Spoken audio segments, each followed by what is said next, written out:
ನಿನ್ನೆ ಅವತಾರ ಕೂಷ್ಮಾಂಡ ದೇವಿಯಾಗಿ ಎಲ್ಲ ಜಗತ್ತನ್ನ ಸೃಷ್ಟಿ ಮಾಡ್ತಾಳ. ಬ್ರಹ್ಮಾಂಡ, ಪಿಂಡಾಂಡ, 84 ಲಕ್ಷ ಜೀವರಾಶಿ ಏನೆಲ್ಲ ಮಾಡಿದಾಗ ಸಹಿತ ಎಲ್ಲ ಕತ್ತಲ್ದಾಗೆ ಇರ್ತದ. ಎಲ್ಲ ಕತ್ತಲ್ದಾಗಿದ್ದಾಗ ಏನ್ ಮಾಡ್ತಾಳ, ಇವತ್ತಿನ ದಿವಸ 6ನೇ ದಿವಸ ಕಾತ್ಯಾಯಿನಿ ದೇವಿಯಾಗಿ ಅವತರಿಸಿ ಬೆಳಕು ತರ್ತಾಳ, ಬೆಳಕು ಸೃಷ್ಟಿ ಮಾಡ್ತಾಳ. ಆ ಬೆಳಕಿನ ಜೊತೆಗೆ ಸಂತೋಷವನ್ನು ತಗೊಂಡ್ಬರ್ತಾಳ, ಆನಂದವನ್ನು ತರ್ತಾಳ. ಆನಂದ ಬೆಳಕು ಆಯ್ತಂದ್ರೆ ಸಡಗರ, ಬಹಳ ಸಂಭ್ರಮದ ಒಂದು ವಿಚಾರ. ಹೀಗಾಗಿ ಬೆಳಕು, ಸಂತೋಷ, ಸಡಗರಗಳನ್ನ ಉಂಟು ಮಾಡುವಂತ ಕಾತ್ಯಾಯಿನಿ ದೇವಿ 8 ಕೈಗಳು, 8 ವಿಧದ ಆಯುಧಗಳನ್ನು ಹಿಡ್ಕೊಂಡು ಅಷ್ಟಮದಗಳು ಅಂತ ಏನಿರ್ತಾವಲ್ಲ, ಆ ಅಷ್ಟಮದಗಳನ್ನ ಸಂಹಾರ ಮಾಡೋದಕ್ಕೆ ಈ ಕಾತ್ಯಾಯಿನಿ ದೇವಿ ಅವತಾರ ಮಾಡ್ತಾಳೆ.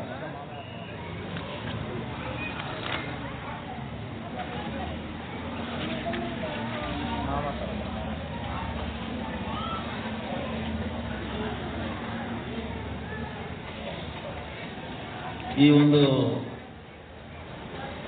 ಆತ್ಮ ಅನಾತ್ಮದ ಬಗ್ಗೆ ತಿಳ್ಕೋಬೇಕು. ಅನಾತ್ಮ ವಸ್ತುಗಳು ಅಂತಂದ್ರೆ ಅರಿಸಿಕೊಳ್ಳುವ ವಸ್ತುಗಳು, ಅವಕ್ಕ ಅರಿವು ಇಲ್ಲ, ಅರಿವಿಲ್ಲದ ವಸ್ತುಗಳು. ಅರಿಯುವ ವಸ್ತುವಿಗೆ ಆತ್ಮ ಅಂತಾರೆ. ಆತ್ಮ ಈಗಿದೇನದ ಪೆನ್, ಇದಕ್ಕೆ ನಾ ಪೆನ್ ಅಂತ ಗೊತ್ತಿಲ್ಲದು. ಇದು ಪೆನ್ನು ಅಂತ ಯಾರಿಗೆ ಗೊತ್ತಾಗ್ಲಿಕ್ಕತ್ತದ? ಆತ್ಮಕ್ಕೆ ಗೊತ್ತಾಗ್ತದೆ. ಅರಿಯುವ ವಸ್ತು ಆತ್ಮ, ಅರಿಸಿಕೊಳ್ಳುವ ವಸ್ತು ಅನಾತ್ಮ. ಮತ್ತೆ ಅನಾತ್ಮನೂ ಅವಶ್ಯಕತೆ ಇದೆ ಜಗತ್ತಿನೊಳಗ, ಆತ್ಮನೂ ಅವಶ್ಯಕತೆ ಅದ. ಹೆಂಗಪ್ಪ ಅಂದ್ರೆ, ನಿಮ್ಮ ಶರೀರದ,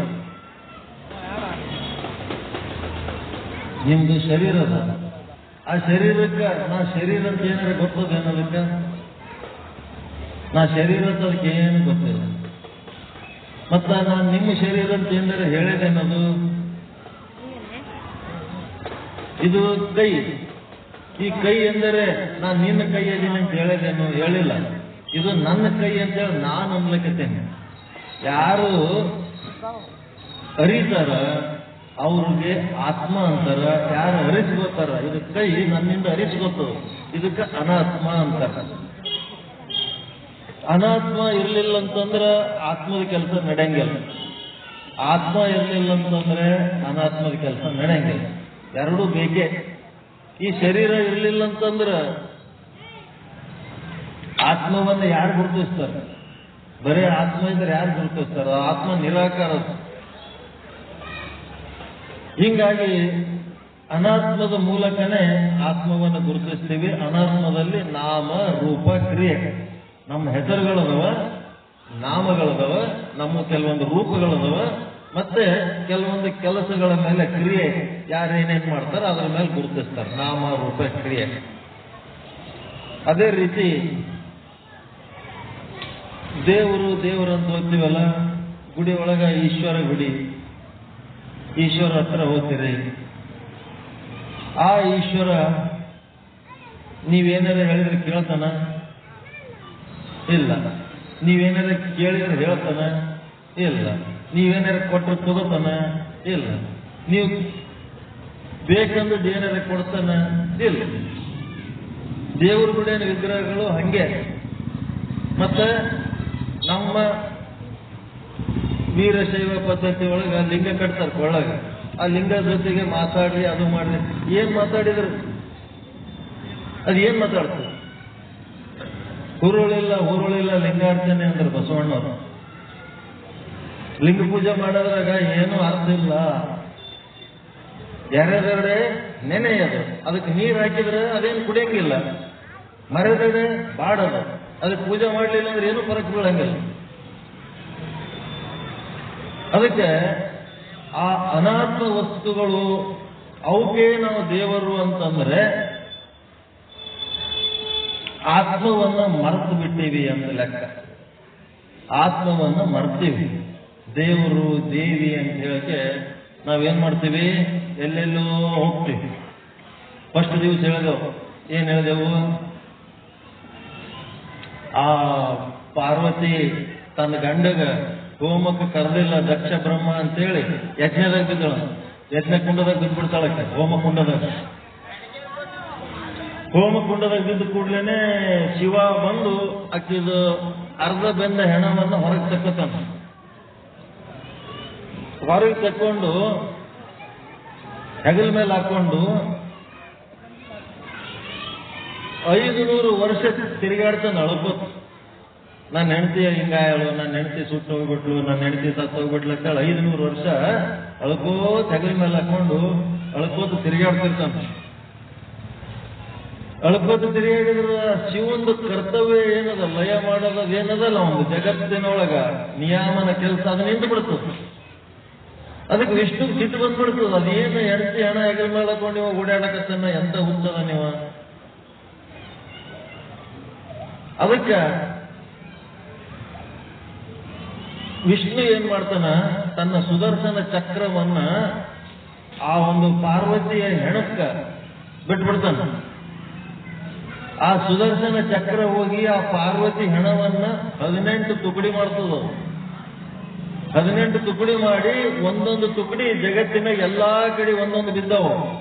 ಅದು ಒಂದೊಂದು ತುಕಡಿ ಎಲ್ಲಿ ಬಿದ್ದದ ಅಲ್ಲಿ ಒಂದು ಶಕ್ತಿಪೀಠ ಅಂತ ಮಾಡ್ಯಾರ.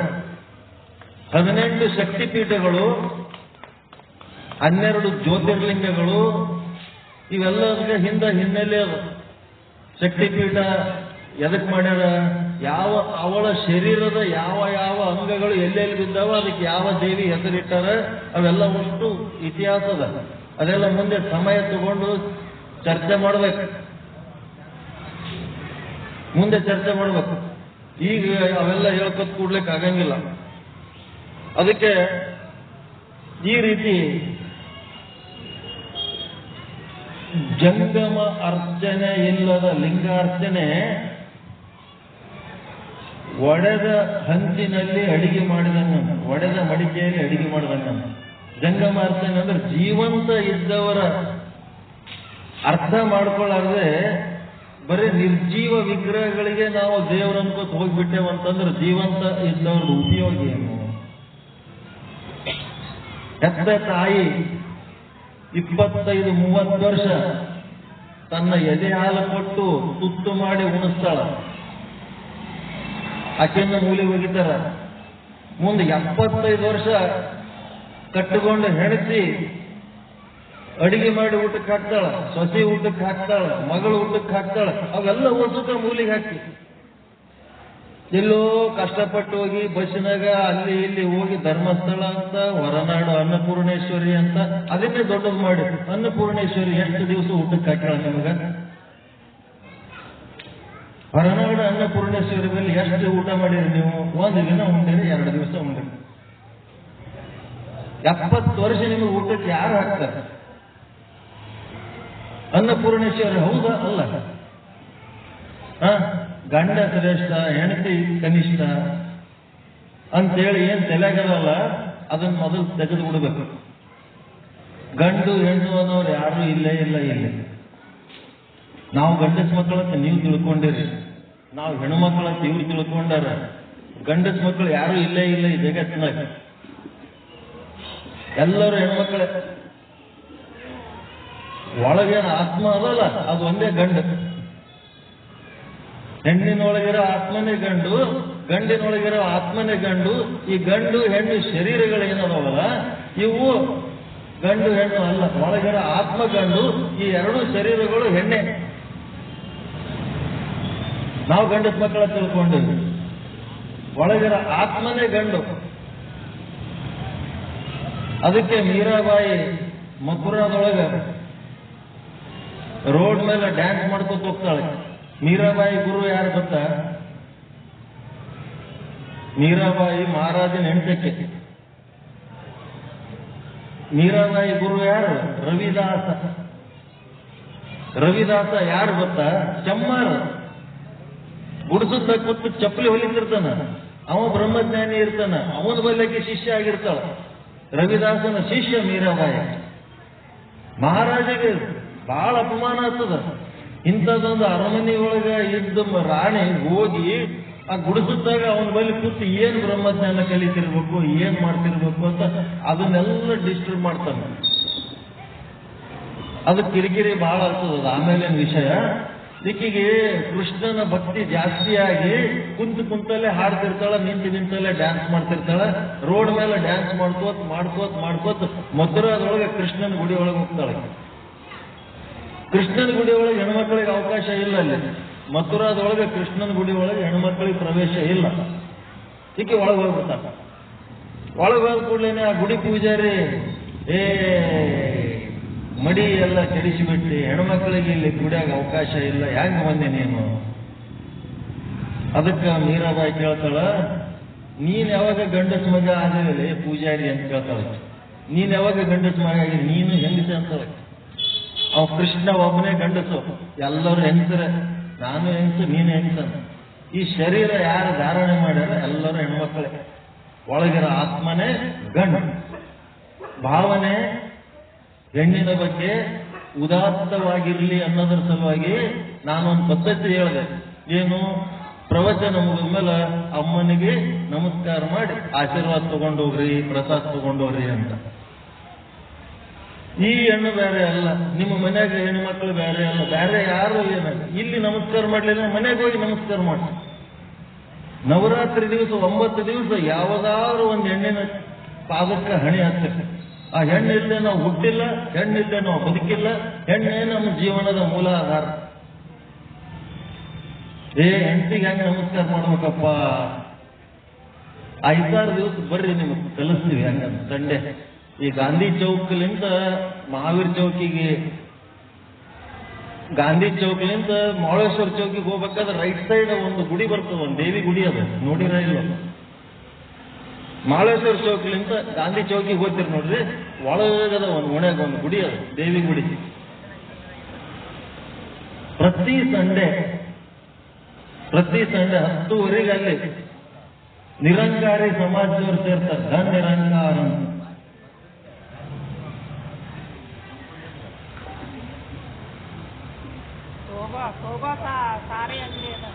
ಶೋಭಾ ಸಾರಿ ಅಂಗಡಿ ಪಕ್ಕದಲ್ಲಿ ಅಂತ ಒಳಗೆ ಒಂದು ದೇವಿ ಗುಡಿ. ಅದು ಬ್ರಹ್ಮಜ್ಞಾನಿ ಮಹಾರಾಜ್ ಅಂತ ನಮಗ ದೊಡ್ಡದೊಂದು ಪೀಠ ಕಟ್ಟಿರ್ತಾರ. ಆ ಪೀಠದ ಮೇಲೆ ಕುಂದಿರಿಸಿ ನಮಗೆ ಪ್ರವಚನ ಹೇಳಿಸ್ತಾರೆ, ಎಲ್ಲ ಹೇಳಿಸ್ತಾರೆ.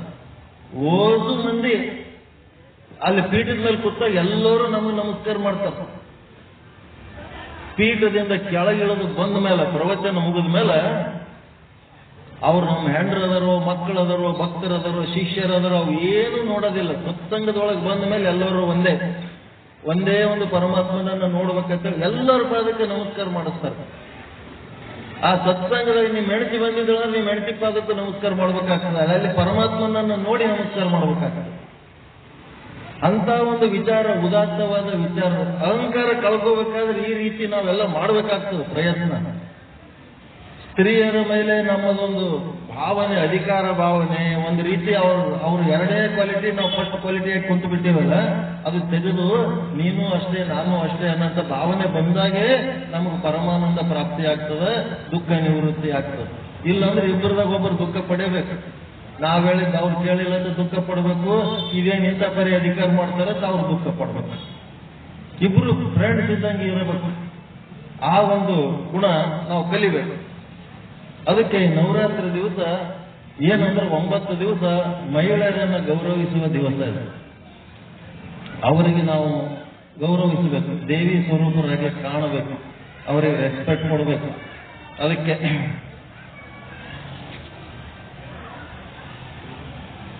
ಆಮೇಲೆ ಅವರು ಬಹಳ ಪ್ರೀತಿಲಿಂದ ಮನೆಯೊಳಗೆ ಅಡಿಗೆ ಮಾಡಿ ಎಲ್ಲ ಊಟ ಅದೆಲ್ಲ ಮಾಡಿಸ್ತಿರ್ತಾರ.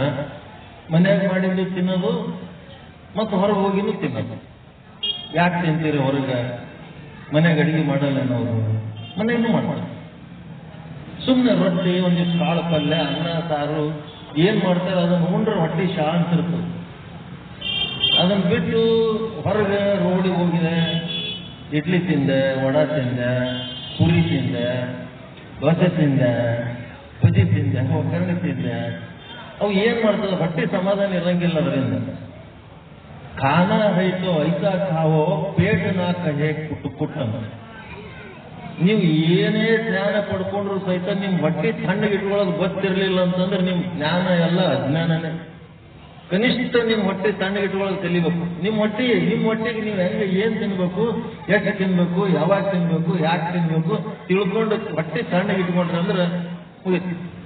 ಅದೇ ಫಸ್ಟ್ ಸಾಧನೆ. ಇವೆಲ್ಲ ಆಮೇಲಿನ ಸಾಧನೆ. ನಮ್ಮ ಹೊಟ್ಟೆನೇ ಸಮಾಧಾನ ಇರ್ಲಿಲ್ಲ ಅಂತಂದ್ರೆ, ಒಳಗೆ ಸಮಾಧಾನ ಇಲ್ಲ ಅಂದ್ರೆ ಹೊರಗೆ ಏನ್ ಕೆಲಸ ಮಾಡ್ಲಿಕ್ಕೆ ಸಾಧ್ಯ ಇದೆ? ಖಾನಾ ಹೈತೋ ಐಸಾ ಕಹೋ ಪೇಟ ನಾ ಕಹೆ ಕುಟ್ಟನ್ನು. ಎಂತ ಊಟ ಮಾಡ್ಬೇಕಂದ್ರೆ ಹೊಟ್ಟಿ ಆಗ ಇಲ್ಲ ಅನ್ನಂಗಿರ್ಬೇಕು. ಅದು ಕುಟ್ಟು ಕಟ ಅನ್ನಬಾರ್ದು, ಸೌಂಡ್ ಮಾಡಬಾರ್ದು. ಬೈಟನ ಹೈತೋ ಐಸಾ ಬೈಠೋ ಕೋಯಿ ನಾ ಕಹೆ ಊಟನ್.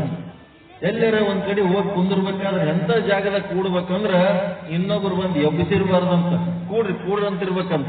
ಅಂತ ಜಾಗದಾಗ ಕೂಡ್ಬೇಕಂತ. ಯಾರ ಎಬ್ಬದಂತ ಜಾಗದಾಗ ಹೋಗಿ ಕುಂದಿರ್ಬಾರ್ದು. ಬೋಲನ ಹೈತೋ ಐಸಾ ಬೋಲೋ ಕೋಯಿ ನಾ ಕಹೆ ಝೂಟ್ ಅಂತ. ನಿಮ್ಮ ಬಾಯಿಲಿಂತ ಏನು ಮಾತು ಬರ್ತಾವ ಅವು ಯಾರು ಸುಳ್ಳು ಅಂದಿರ್ಬಾರ್ದು. ಅವ್ರೇನ್ ಹೇಳ್ಯಾರ ನಡೆ ಆ ಕಡೆ ಅಂತ. ಆ ರೀತಿ ನಮ್ಮ ಮಾತುಗಳು ಸತ್ಯ ಮಾತುಗಳಾಡಬೇಕು. ಒಳ್ಳೆ ಶರೀರಕ್ಕೆ ಹಿತವಾದ ಆಹಾರ ತಗೋಬೇಕು. 4 ಜನರು ಒಳ್ಳೆ ಜನರ ಮಧ್ಯೆ ಕೂತು ಒಳ್ಳೆ ಮಾತುಗಳನ್ನು ಆಡುವಂತ ಒಂದು ರೂಢಿ ನಾವು ಮಾಡ್ಕೋಬೇಕು. ಅದಕ್ಕೆ ನಾವು ಏನರೇ ತಿಂದ್ರೆ ಏನಾಗ್ತದೆ ಅಂದ್ರೆ ಬಾಯಿ ರುಚಿ ಕೆಟ್ಟೋಗ್ಬಿಡ್ತದೆ. ಬಾಯಿ ರುಚಿ ಕೆಟ್ಟ ಮೇಲೆ ಏನ್ ಪರಿಸ್ಥಿತಿ ಆಗ್ತದೆ ಅನ್ನೋದು ಒಂದು ದೃಷ್ಟಾಂತ ಹೇಳ್ತೇವೆ. ಹಿಂಗೆ ಏನೇನೋ ತಿಂದು ಹೊಟ್ಟೆ ಕೆಡಿಸ್ಕೊಂಡ್ಬಿಟ್ಟಿದ್ನಂತ, ಬಾಯಿ ಕೆಡಿಸ್ಕೊಂಡ್ಬಿಟ್ಟಿದ್ನಂತ. ಹೆಣಿಸಿ ಏನು ಮಾಡಿ ಹಾಕಿದ್ರು ಸಿಟ್ಟು ಬರ್ತೈತೆ. ಸ್ವೀಟ್ ಮಾಡಿದ್ರೆ ಸಿಟ್ಟು, ಖಾರ ಮಾಡಿದ್ರೆ ಸ್ವೀಟು, ಏನಿರವೇ ಒಂದಿಷ್ಟು ಹುಳಿ ಮಾಡಿದ್ರೆ ಸಿಟ್ಟು, ಏನು ಮಾಡಿದ್ರು ಉಪ್ಪು ಐಟಮ್ಸ್ ಮಾಡಿದ್ರೆ ಸಿಟ್ಟು, ಬರೇ ಸಿಟ್ಟು. ಏನ್ ಅಡಿಗೆ ಮಾಡಿದ್ರೆ ಸಿಟ್ಟು. ಯಾಕಂದ್ರೆ ಒಂದು ಬಾಯಿ ರುಚಿನೇ ಕೆಟ್ಟೋಗ್ಬಿಟ್ಟ. ಇವನಿಗೆ ಏನ್ ಮಾಡಿದ್ರೆ ಚಲೋ ಅನ್ನಿಸ್ತದ ಅನ್ನೋದೇ ಆಕೆ ತಿಳಿಲಾರ್ದಂಗೆ ಆಗ್ಬಿಡ್ತದೆ. ಯಾವಾಗ ಮಾಡಬೇಕು? ಅದಕ್ಕೆ ಬಗಲನ್ ಮನೆ ಮುದುಕಿಗೆ ಹೋಗಿ ಕೇಳಿದ, ಅಜ್ಜಿ ನನ್ನ ಹಣೆ ಬರ ಹಿಂಗಾಗ್ಬಿಟ್ಟದ, ಅಡಿಗೆಯನ್ನು ಬೇಕಾದಷ್ಟು ಮಾಡ್ತೀನಿ, ಆದ್ರೆ ನನ್ನ ಗಂಡ ಯಾವಾಗಲೂ ಕಿರಿಕಿರಿನೇ ಮಾಡ್ತಾನ. ಏನ್ ಸುಮ್ಮ ಉಣಕ್ಕೆ ಇಲ್ಲ, ಏನ್ ಮಾಡ್ತಾನ.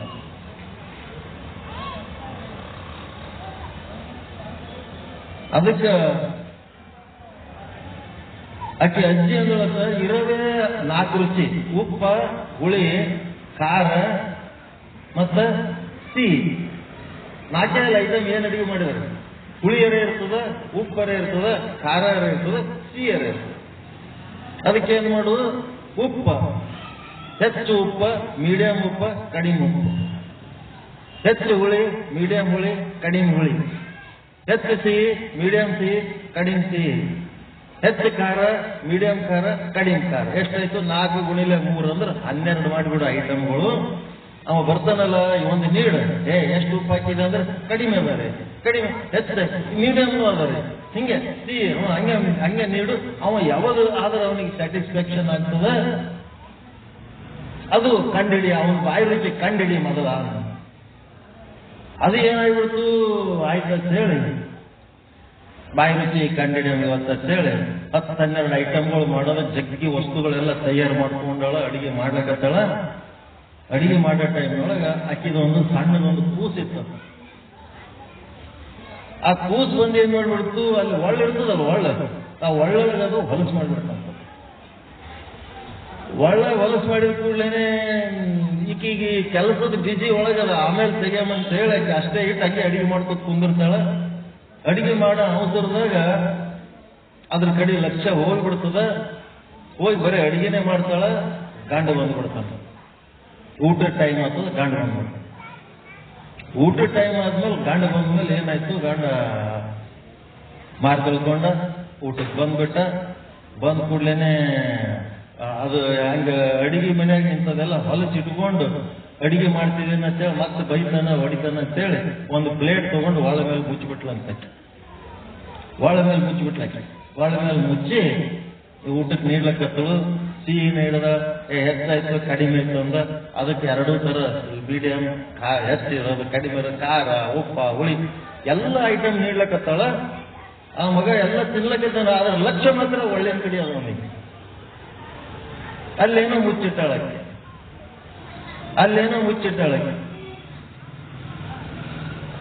ಆ ಲಕ್ಷ್ಯ ಒಳ್ಳೆ ಕಡೆ ಇಟ್ಕೊಂಡು ಅಲ್ಲೇನೋ ಮುಚ್ಚಿಟ್ಟಾಳ ಅಂತ ಹೇಳಿ ನೀನು ಎಲ್ಲ ನೀಡಿದಿ, ಅದರೊಂದು ಯಾಕೆ ನೀಡಿಲ್ಲ ನನಗೆ ಕೇಳಕ. ಅದರೊಂದು ಯಾಕೆ ನೀಡಿಲ್ಲ ಅಂತಂದ್ರೆ ಅದೇನು ಇಲ್ಲಿ ಬಿಡ್ರಿ ಅಂತ ಅಕ್ಕಿ ಅಂತಾಳೆ. ಅದೇ ಹೆಂಗಾಗ್ತದ ಅದು ನೀಡಂತನು. ಮತ್ತೆ ನೀವು ನೀಡ್ಲಿಲ್ಲ ಅಂದ್ರೆ ಹಿಡಿದುಕೊಂಡು ಬಡಿತಾನ ಅಂತೇಳಿ ಒಂದು ಚಮಚ ತಗೊಂಡು ಅದನ್ನು ನೀಡ್ಬಿಟ್ಲ. ಅದನ್ನ ಟೇಸ್ಟ್ ಮಾಡಿದ್ನಂತ, ಅಬಾಬಾಬಾ ಏನು ಟೇಸ್ಟ್ ಇರೋದು, ನೀನೇ ಒಬ್ಬಕ್ಕೆ ತಿನ್ಬೇಕಂತ ಇಟ್ಕೊಂಡಿದ್ದೇನು, ಉಳಿದದ್ದೆಲ್ಲ ನನಗೆ ಇಂಥದ್ದು ತಿನ್ಸ್ಲಕತ್ತಿದ್ದೀನಿ ನೀನು. ಏನಾಗ್ತದಂದ್ರೆ ಸುಡುಗಾಡೆಲ್ಲ ತಿಂದ್ರೆ ನಾಲಿಗೆ ರುಚಿ ಏನಾಗ್ತದ, ಹೊಲದ ತಿನ್ನಕ್ಕೆ ಇಷ್ಟಪಡ್ತದೆ. ಅದೇ ರುಚಿ ಆಗ್ತದ, ಹೊಲದ ರುಚಿ ಆಗ್ತದ. ಪವಿತ್ರ ಅವೇನು ಪ್ರಸಾದಗಳು ರುಚಿ ಹತ್ತಂಗಿಲ್ಲ, ಪವಿತ್ರ ಪದಾರ್ಥಗಳು ರುಚಿ ಹತ್ತಂಗಿಲ್ಲ. ಹೊಲದ ಪದಾರ್ಥ ದಿನ ಇದೇ ಮಾಡೋದು. ಇದು ನಾವು ಮಾಡ್ಕೊಂಡದ್ದು ಶರೀರದ ಪರಿಸ್ಥಿತಿ. ಶರೀರ ಚಂದ ಇಟ್ಕೋಬೇಕು. ಶರೀರ ಎಲ್ಲಿ ಚಂದ ಇಟ್ಕೋತೀವಿ ಅಲ್ಲಿ ಮನಸ್ಸು ಚಂದ ಇರ್ತದೆ. ಎಲ್ಲಿ ಮನಸ್ಸು ಚಂದ ಇರ್ತದೆ ಅಲ್ಲಿ ಬುದ್ಧಿ ಚಂದ ಇರ್ತದೆ. ಎಲ್ಲಿ ಬುದ್ಧಿ ಚಂದ ಇರ್ತದೆ ಒಳ್ಳೆ ನಿರ್ಧಾರಗಳು ಬರ್ತಾವ. ಎಲ್ಲಿ ಒಳ್ಳೆ ನಿರ್ಧಾರ ಬರ್ತಾವ ಅಲ್ಲಿ ಒಳ್ಳೆ ಕೆಲಸಗಳಾಗ್ತಾವ. ಒಳ್ಳೆ ಕೆಲಸ ಮಾಡಿದ್ರೆ ನಮಗೂ ಆನಂದ ಆಗ್ತದೆ, ಜಗತ್ತಿಗೂ ಆನಂದ ಆಗ್ತದೆ. ಅಂತ ಒಂದು ಆನಂದ ಹೊಂದುವಂತ ಒಂದು ಅವಕಾಶ. ಅದಕ್ಕೆ ನಾವು ನಮ್ಮ ಶರೀರಕ್ಕೆ ಯಾವ ಪದಾರ್ಥಗಳು ಒಗ್ಗುತ್ತವ, ಯಾವ ಡೈಜೆಷನ್ ಆಗ್ತವ, ಯಾವ ಎಷ್ಟು ತಿನ್ಬೇಕು, ಯಾವಾಗ ತಿನ್ಬೇಕು, ಇದು ಫಸ್ಟ್ ಸಾಧನೆ. ಎರಡನೇ ಸಾಧನೆ ನಿದ್ದೆ. ಚಂದ ನಿದ್ದೆ ಮಾಡಬೇಕು. ಏನಾರ ಒಂದು ತಿಂದಕ್ಕೆ ಎಲ್ಲಾರ ಬಿದ್ದು ಒಂದು ಚಾಪಿ ಹಾಕೊಂಡು ಬಿದ್ದು ಹೇಳೋದಿಲ್ಲ. ಚಂದ ಮಕ್ಕೊಂಡು ನಿದ್ದೆ ಮಾಡಬೇಕು. ದಿನ ಒಂದು 8 ತಾಸು ಚಂದ ನಿದ್ದೆ ಮಾಡಬೇಕು. ಆನಂದವಾಗಿ ನಿದ್ದೆ ಮಾಡಬೇಕು. ಮತ್ತೆ ಸದಾಕಾಲ ಮಾನ ಪ್ರಾಣಗಳನ್ನು ರಕ್ಷಣೆ ಮಾಡಿಕೊಳ್ಳುವಂತ ದಾರಿ ಒಳಗಿರಬೇಕು. ಮಾನಕ್ಕ ಪ್ರಾಣಕ್ಕ ಅಪಾಯ ಆಗುವಂತ ಕೆಲಸಗಳು ಮಾಡಬಾರ್ದು. ಮಾನಗೇಡಿ ಕೆಲಸಗಳು ಮಾಡಬಾರ್ದು. ಜೀವ ಹೋಗಂತ ಕೆಲಸ ರಿಸ್ಕ್ಗಳು ತೊಗೊಳಕ್ ಹೋಗ್ಬಾರ್ದು. ಜೀವ ಇದ್ರೆ ಎಲ್ಲ ಕೆಲಸ ಮಾಡ್ಲಕ್ ಸಾಧ್ಯ. ಜೀವನೇ ಇರಲಿಲ್ಲ ಅಂತಂದ್ರೆ ಏನ್ ಕೆಲಸ ಮಾಡ್ತಾರೆ? ಮಾನ ಕಳ್ಕೊಂಡು ಮೇಲೆ ಜೀವನ ಇದ್ದಿರೇನು ಸತ್ತರೇನು ಮಾನಗೇಡಿ. ಹಿಂಗಾಗಿ ಮಾನ ಪ್ರಾಣಗಳ ಬಗ್ಗೆ ಯಾವಾಗಲೂ ಭಯ ಇರಬೇಕು. ಈ ರೀತಿಯಾದಂತ ವಿಚಾರ ಧಾರೆಗಳು ಹೀಗೆ ಬರ್ತಿರ್ತಾವ.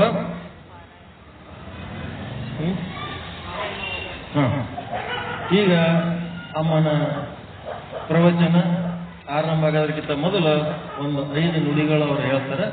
ಆಮೇಲೆ ಇವು ನೀರು ಬಾಟ್ಲಿ ದಿನ 1-2 ಬಾಟ್ಲಿ ತಂದು ಕೊಡ್ಲಕತ್ತರು. ಇವು 1 ದಿನ ತಗೊಂಡೇವು, 2 ದಿನ ತಗೊಂಡೇವು. ಇವು ರೊಕ್ಕ ಕೊಟ್ಟು ಎದಕ್ಕೆ ತರ್ತೀರಿ? ಮನ್ಯಾಗ ನೀರು ಇರ್ತಾವ, ಕುಡಿದ್ರೆ ಆಯ್ತಾವ. ಮನೆಯಾಗಿಂದ ತುಂಬ್ಕೊಂಡು ಬಂದ್ಬಿಡ್ತೀವಿ. ಇದು ದಿನ ತರಬೇಡ್ರಿ ಅಂತ ಹೇಳಿದೆವು. ಮತ್ತೆ ಯಾರು ಏನು ತಿಳ್ಕೊಬೇಡ್ರಿ, ನೀರು ಕುಡಿಯಲಾಗ್ಯಾರ ಅಂತ ಹೇಳಿ ನೀವು ಕೊಟ್ಟು ಬಾಟ್ಲಿಗೆ ನೀರು ಕುಡ್ಲಿಕ್ಕತ್ತೀವಿ.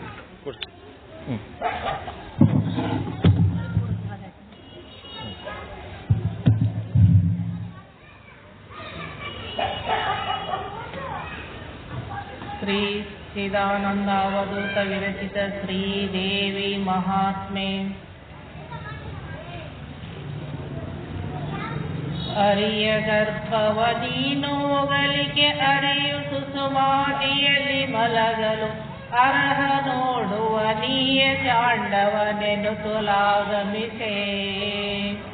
ಬರೆಯಲು ನೋಡುತ್ತ ಬರುತ್ತಿರೆ ಬರುವುದೇಕೆ ಕಾಣುತ್ತ ಲಾಕ್ಷಣ ಬರೇ ಭಯಂಕರ. ಹುಟ್ಟಿತು ಆದುದನೇನೆಂದ ಯಾಕೆ ಕುಣಿದುದು ಈ ಚಾಂಡವ ಯಾಕೆ ಅರಿಯಾವುದು. ರಕ್ತದ ಲೇಕೆ ತೊಯ್ದಿವೆ ವಿಷ್ಣುವಿನ ದೇಹೆಲ್ಲ ಮುಖವೆಲ್ಲ. ಯಾಕೆ ಮುಳಗಿದೆ ರಕ್ತ ಬಂದುವೆ ದ್ಯಾಕ ಯುದ್ಧವ ಸುರಿಗಳು. ತಾನೇಕೆ ಆದುದು ಎಲ್ಲಿ ಜನಿಸಿದರೀವರು ಏಳೆಂದ. ನಗುತ್ತಲು ಬೀಜವು ಶಿವಗೆ ನುಡಿದನು ಅಗರಣವ ಕೇಳೆ ಒಕ್ಕೆ ವಿಷ್ಣುವಿ. ನೊಗಮಿಗೆಯು ಉದರುವನು ಕೊತಗಳಾಗಲೇ ನಾವಿಯನು ಬಗೆದು ಹೊರಟನು. ಆಗ ಅರಿಕಿವಿಯುಗಲಿದಲಿ ಈ ಅಸುರರು ವಿಷಯ ಜಗಳಕ್ಕೆ ಲಾಯಂದು ಕೋಪವ ಮಾಡಿದರೇನಯ್ಯ. ಎನ್ನಲಿಂದಲಿ ಸಾವುದಿಲ್ಲವೋ ಇನ್ನವರು ಎಂದಾಗ ದೇವಿಯು ನಿನ್ನ ನೆನೆದನು ಎಬ್ಬಿಸೌ ವಿಷ್ಣುವಿನ ನೆತ್ತೆಂದು. ಎನ್ನಲೇಕೆ ಎತ್ತಿದಳು ವಿಷ್ಣು ನಿನ್ನ ಸಂವರಿಸಿದನು ಅಸುರರ. ನಿನ್ನ ಹೇಳುವುದೇನು ಕಥೆಯಾಯ್ತು ಕೇಳೆಂದ. ಈ ಒಂದು ದೃಷ್ಟಾಂತ ತಾಯಿ ಮಗುವಿನ ಮೇಲೆ ಯಾವ ರೀತಿ ಪ್ರೀತಿ ತೋರಿಸ್ತಾಳ ಅಂತಂದು. ತಾಯಿ ಮಗುವಿನ ಮೇಲೆ ಯಾವ ರೀತಿ ಪ್ರೀತಿಯನ್ನ, ತನ್ನ ಮಗುವಿನ ಮೇಲೆ ಯಾವ ರೀತಿ ಪ್ರೀತಿಯನ್ನ ತೋರಿಸ್ತಾಳ ಅಂತ. ಆಕೆ ತನ್ನ ಬೆಳೆಸ್ಬೇಕಾದ್ರ ತನಗಿರ್ಲಿಲ್ಲ ಅಂತಂದ್ರೂ ಮಗುವಿಗೆ ಹೊಟ್ಟೆ ತುಂಬಿಸ್ತಾಳ. ತಾನು ಉಪವಾಸ ಬಿದ್ದು ಮಗುವಿನ ಹೊಟ್ಟೆ ತುಂಬಿಸ್ತಾಳ, ಆಕೆ ಬೆಳೆಸ್ತಾಳ. ಹಿಂಗೆ ಒಬ್ಬ ಮಗುನ ಬೆಳೆಸಿದ್ದು, ಅವನು ಸರಿಯಾಗಿ ಓದಿ ವಿದ್ಯಾವಂತ ಆದ. ಮುಂದೆ 21-25 ವಯಸ್ಸಾಯಿತು, ಅನಿವಾರ್ಯವಾಗಿ ನೌಕರಿ ಮಾಡಕ್ಕಂತ ಬೇರೆ ಫಾರಿನ್ನಿಗೆ ಹೋದ. ಫಾರಿನ್ನಿಗೆ ಹೋಗ್ಬೇಕಾದ್ರ ತಾಯಿ ಜೊತೆ ಕರ್ಕೊಂಡು ಹೋಗ್ಲಿಲ್ಲ. ನೋಡ್ರಿ ಹೆಂಗದ, ತಾಯಿ ಅವನಿಗೆ ಬೆಳೆಸಿದ್ದು, ಕಷ್ಟಪಟ್ಟು ದುಡುದು ಶಾಲೆಗೆ ಓದಿಸಿದ್ದು ಎಲ್ಲ ಮಾಡಿಲ್ಲ. ಆದ್ರ ಮುದ್ದ ನೌಕರಿ ಬಂದ ಮೇಲೆ ನೀನ್ ಇದೇ ಮನೆಯಲ್ಲಿ ಇರಮ್ಮ, ನಾನು ಫಾರಿನ್ನಿಗೆ ನೌಕರಿ ಅಪಾರ್ಚುನಿಟಿ ಅದ, ಅಲ್ಲಿ ಹೋಗ್ತೀನಿ ಅಂತ. ಏನೋ ತಾಯಿಗೆ ಖುಷಿ, ಮಗನಿಗೆ ನೌಕರಿ ಬಂದದ ಅಂತಂದ್ರ ಹೋಗ್ಲಿ, ಆಮೇಲೆ ಅದನ್ನು 6 ತಿಂಗಳ ವರ್ಷಕ್ಕೆ ಬಂದು ನನ್ನ ನೋಡ್ಕೊಂಡು ಹೋಗನಲ್ಲ ಅಂತಂದು ತಾಯಿ ಆಶೀರ್ವಾದ ಮಾಡಿ ಫಾರಿನ್ನಿಗೆ ಮಗನ್ನ ಕಳಿಸ್ತಾ. ಅಲ್ಲಿ ಅವನಿಗೆ 2 ಲಕ್ಷ ರೂಪಾಯಿ ಸಂಬಳ ಇರ್ತದ. ಅದೇ ಫಾರಿನ್ ಒಳಗ ಮತ್ತೆ ಮದುವೆನೂ ಮಾಡ್ಕೊಂಡ್ಬಿಡ್ತಾನ. ಅಲ್ಲೇ ಒಂದು ಹುಡುಗಿ, ಆಕಿ ಸಂಬಳ 1.5 ಲಕ್ಷ. ತಿಂಗಳಿಗೆ ಆತನ ಸಂಬಳ ಎಷ್ಟು? 3.5 ಲಕ್ಷ. ಆದ್ರೆ ಇಲ್ಲಿ ತಾಯಿ ದುಡೇಕ ಆಗಲ್ಲ, ವಯಸ್ಸಾಯ್ತು, ಕುಂತ್ರ ಆಕೆಗೆ ಒಟ್ಟಿಗಿಲ್ಲ. ಆದ್ರೆ ಮಗ ಆದವ ತಿಂಗಳಿಗಿಷ್ಟಾದ್ರೂ ಕಳಿಸಬೇಕು ಅನ್ನುವಂತ ಅರಿವು ಅವನಿಗಿಲ್ಲ. ನನ್ನ ಜೋಪಾನ ಮಾಡಿದ್ರು ತಾಯಿ ಉಪವಾಸ ಬಿದ್ದು, ನಾನು ನನ್ನ ತಾಯಿನ ಸಾಯವರೆಗಿನೂ ಚೆನ್ನಾಗಿ ನೋಡ್ಕೋಬೇಕಲ್ಲ ಅನ್ನೋದು ಆತನಿಗೆ ಅರಿವಿಗೆ ಬರಲಿಲ್ಲ. ಮುಂದ ಇಲ್ಲಿದ್ದಾಗ ಏನ್ ಮಾಡ್ತೈತೆ ಅಂತ, ಪ್ರತಿ ವರ್ಷಕ್ಕೆ ಒಂದ್ಸರಿ ಹುಟ್ಟು ಹಬ್ಬಕ್ಕ ಆಕೆಗೆ ಇಷ್ಟ ಆಗದ ಏನಂದ್ರೆ ಹೂವ, ಒಂದು ಗುಲಾಬಿ ಹೂವ ತಂದು ಕೊಟ್ಟಿದ್ದ ಪ್ರತಿ ವರ್ಷ ತಾಯಿಗೆ ಹುಟ್ಟು ಹಬ್ಬಕ್ಕ. ಅಲ್ಲಿ ಹೋದ್ಮೇಲೇನು ಏನ್ ಮಾಡ್ತಿದ್ದ, ಪ್ರತಿ ವರ್ಷ ಆಕೆಗೆ ಕೊರಿಯರ್ ಕಳಿಸ್ಕೊಡ್ತಿದ್ವಿ ಒಂದು ಗುಲಾಬಿ ಹೂ. ಮತ್ತೆ ಅದರ ಸಂಕಟ ದುಡ್ಡು ಇಲ್ಲ. ಒಂದು ಸರಿ ಏನೋ ಮನಸ್ಸಾಗಿ ಬರೀ ಒಂದೇ ಗುಲಾಬಿ ಹೂವು ಕಳಿಸಿದ್ರೆ ನನ್ನ ತಾಯಿ ಇಷ್ಟಪಡ್ತಾಳ, ಆಕೆಗೆ ಸ್ವಲ್ಪ ಸುಮಾರಾಗಿ ಹೂವುಗಳನ್ನ ಕಳಿಸಮ್ಮ ಅಂತಂದು 1 ಚೀಲ ಹೂವು ಖರೀದಿ ಮಾಡ್ಕೊಂಡು ಕೊರಿಯರ್ಗೆ ಕಳ್ಸಕ್ಕಂತ ಪ್ಯಾಕ್ ಮಾಡ್ಕೊಂಡು ತಗೊಂಬಂದ. ಅವರು ಎಷ್ಟು ಖರ್ಚು ಆಗ್ತದ ಅಂತಂದ್ರ, ಫಾರಿನ್ನಿಂದ ನೀನು ಕೊಂಡುಕೊಳ್ಳೋ ಹೂವು ಇಲ್ಲಿ ಕಳಿಸ್ಬೇಕಾದ್ರೆ ಸುಮಾರು 10,000 ರೂಪಾಯಿ ಖರ್ಚಾಗತ್ತ. ಆಯ್ತು, 10,000 ರೂಪಾಯಿ ಖರ್ಚಾಗತ್ತಲ್ಲ, ನನ್ನ ತಾಯಿ ಇಷ್ಟಪಟ್ಟ ಪ್ರೀತಿಯಿಂದ ಕಳಿಸ್ಕೊಡ್ತೀನಿ ಅಂತ ಅಲ್ಲಿ ಪ್ಯಾಕ್ ಮಾಡಿ ಅಡ್ರೆಸ್ ಅದೆಲ್ಲ ಬರೆದು ಕೊಟ್ಟು ಹೊರಗೆ ಬರ್ತಾನ.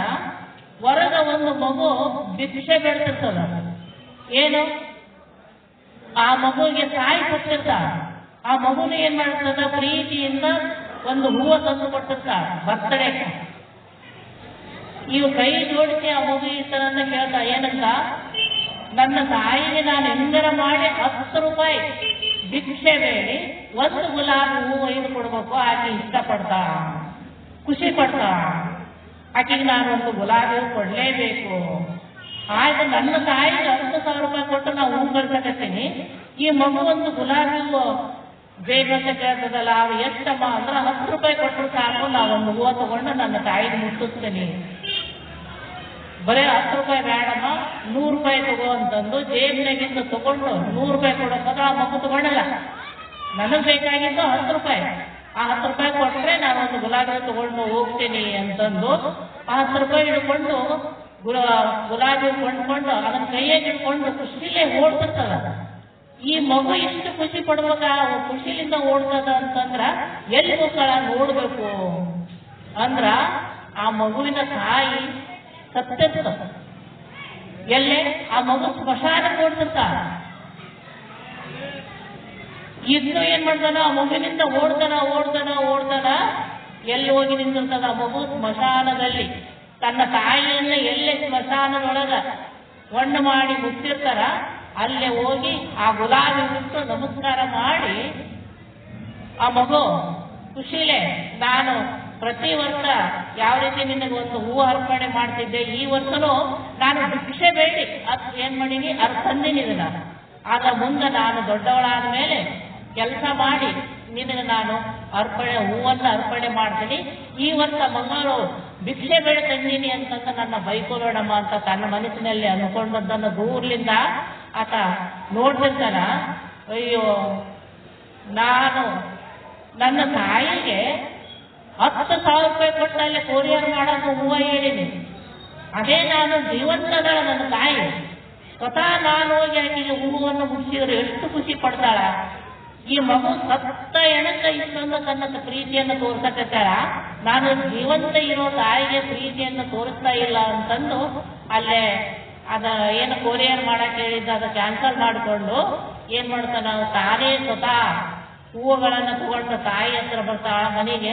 ಆದ್ರೆ ಆ ತಾಯಿ ಮನೆಯೊಳಗಿರಲ್ಲ, ಎಲ್ಲಿ ಇರ್ತಾಳ ಅಂತಂದ್ರೆ ತನಗ ಮಾಡಿಕೊಡಕ ಆಗ್ಲಾರ್ದಕ್ಕ, ಊಟಕ್ಕೆ ಇರ್ಲಾರ್ದಕ್ಕ ವೃದ್ಧಾಶ್ರಮ ಸೇರಿರ್ತಾಳ. ಅಕ್ಕಪಕ್ಕ ಕೇಳ್ತಾನ ನನ್ನ ತಾಯಿ ಎಲ್ಲಿ ಅಂತಂದು, ಆಕೆಗೆ ಊಟಕ್ಕೆ ಇರ್ಲಾರ್ದಕ್ಕ ವೃದ್ಧಾಶ್ರಮದೊಳಗದ ಅಂತಂದು ಅಲ್ಲಿಗೆ ಹೋಗ್ತಾನ. ವೃದ್ಧಾಶ್ರಮಕ್ಕ ತಾಯಿಯನ್ನ ನೋಡ್ತಾನ, ಅವೆಲ್ಲ ಹೂಗಳನ್ನ ಹಾಕಿ, ನಾನು ಇಷ್ಟು ವರ್ಷ ನಿನ್ನ ಬಂದು ಭೇಟಿ ಆಗ್ಲಾರ್ದು ನನ್ನ ತಪ್ಪು, ಇನ್ನು ಮುಂದೆ ನೀನು ಎಷ್ಟು ನಿನ್ನ ಆಯುಷ್ಯ ಈಗ ಕಡಿಮೆ ಆಗ್ತದೆ, ನೀ ಜೀವಂತ ಇರೋವರೆಗೂ ನಾನು ನಿನ್ನ ಬಂದು ಸ್ವತಃ ಭೇಟಿ ಆಗ್ತೀನಿ ಅಂತಂದು. ಇದು ಏನ್ ತೋರಿಸೋದು ಅಂತಂದ್ರ, ನಾವು ತಾಯಿ ಎಲ್ಲೇ ಇರಲಿ ಆಕೆಯಿಂದ ನಾವು ಪ್ರೀತಿ ಮಾಡಬೇಕು ಅನ್ನೋದು. ಇಷ್ಟು ಹೇಳಿ ನನ್ನ 2 ಮಾತುಗಳನ್ನ ಆ ದೇವಿಯ ಪಾದಕ್ಕೆ ಅರ್ಪಣೆ ಮಾಡ್ತೀನಿ.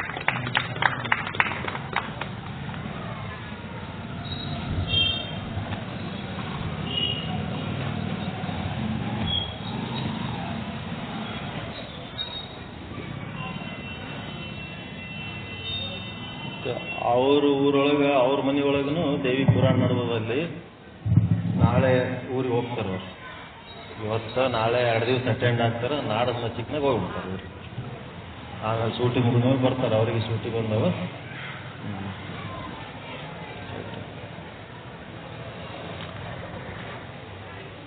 ಈ ಒಂದು ನಿನ್ನೆ ಧನು ಎಂಬ ರಾಕ್ಷಸನ ಮಗ ರಂಭ ಆ ಮಹಿಷಿ ಎಂಬುವ ರಾಕ್ಷಸ ಕನ್ಯೆಯ ಜೊತೆಗೆ ಅಗ್ನಿಯಲ್ಲಿ ಬೆರೆತು ಮಹಿಷಾಸುರ ಅಂತೇಳಿ ಒಬ್ಬ ರಾಕ್ಷಸನಿಗೆ ಜನ್ಮ ಕೊಡ್ತಾರೆ. ಆ ಮಹಿಷಾಸುರನ ಸೈನ್ಯ, ಮಹಿಷಾಸುರನ ಸಂತಾನ ಅಂಥೇಳಿ ಮತ್ತೆ 4 ಜನ ರಾಕ್ಷಸರು.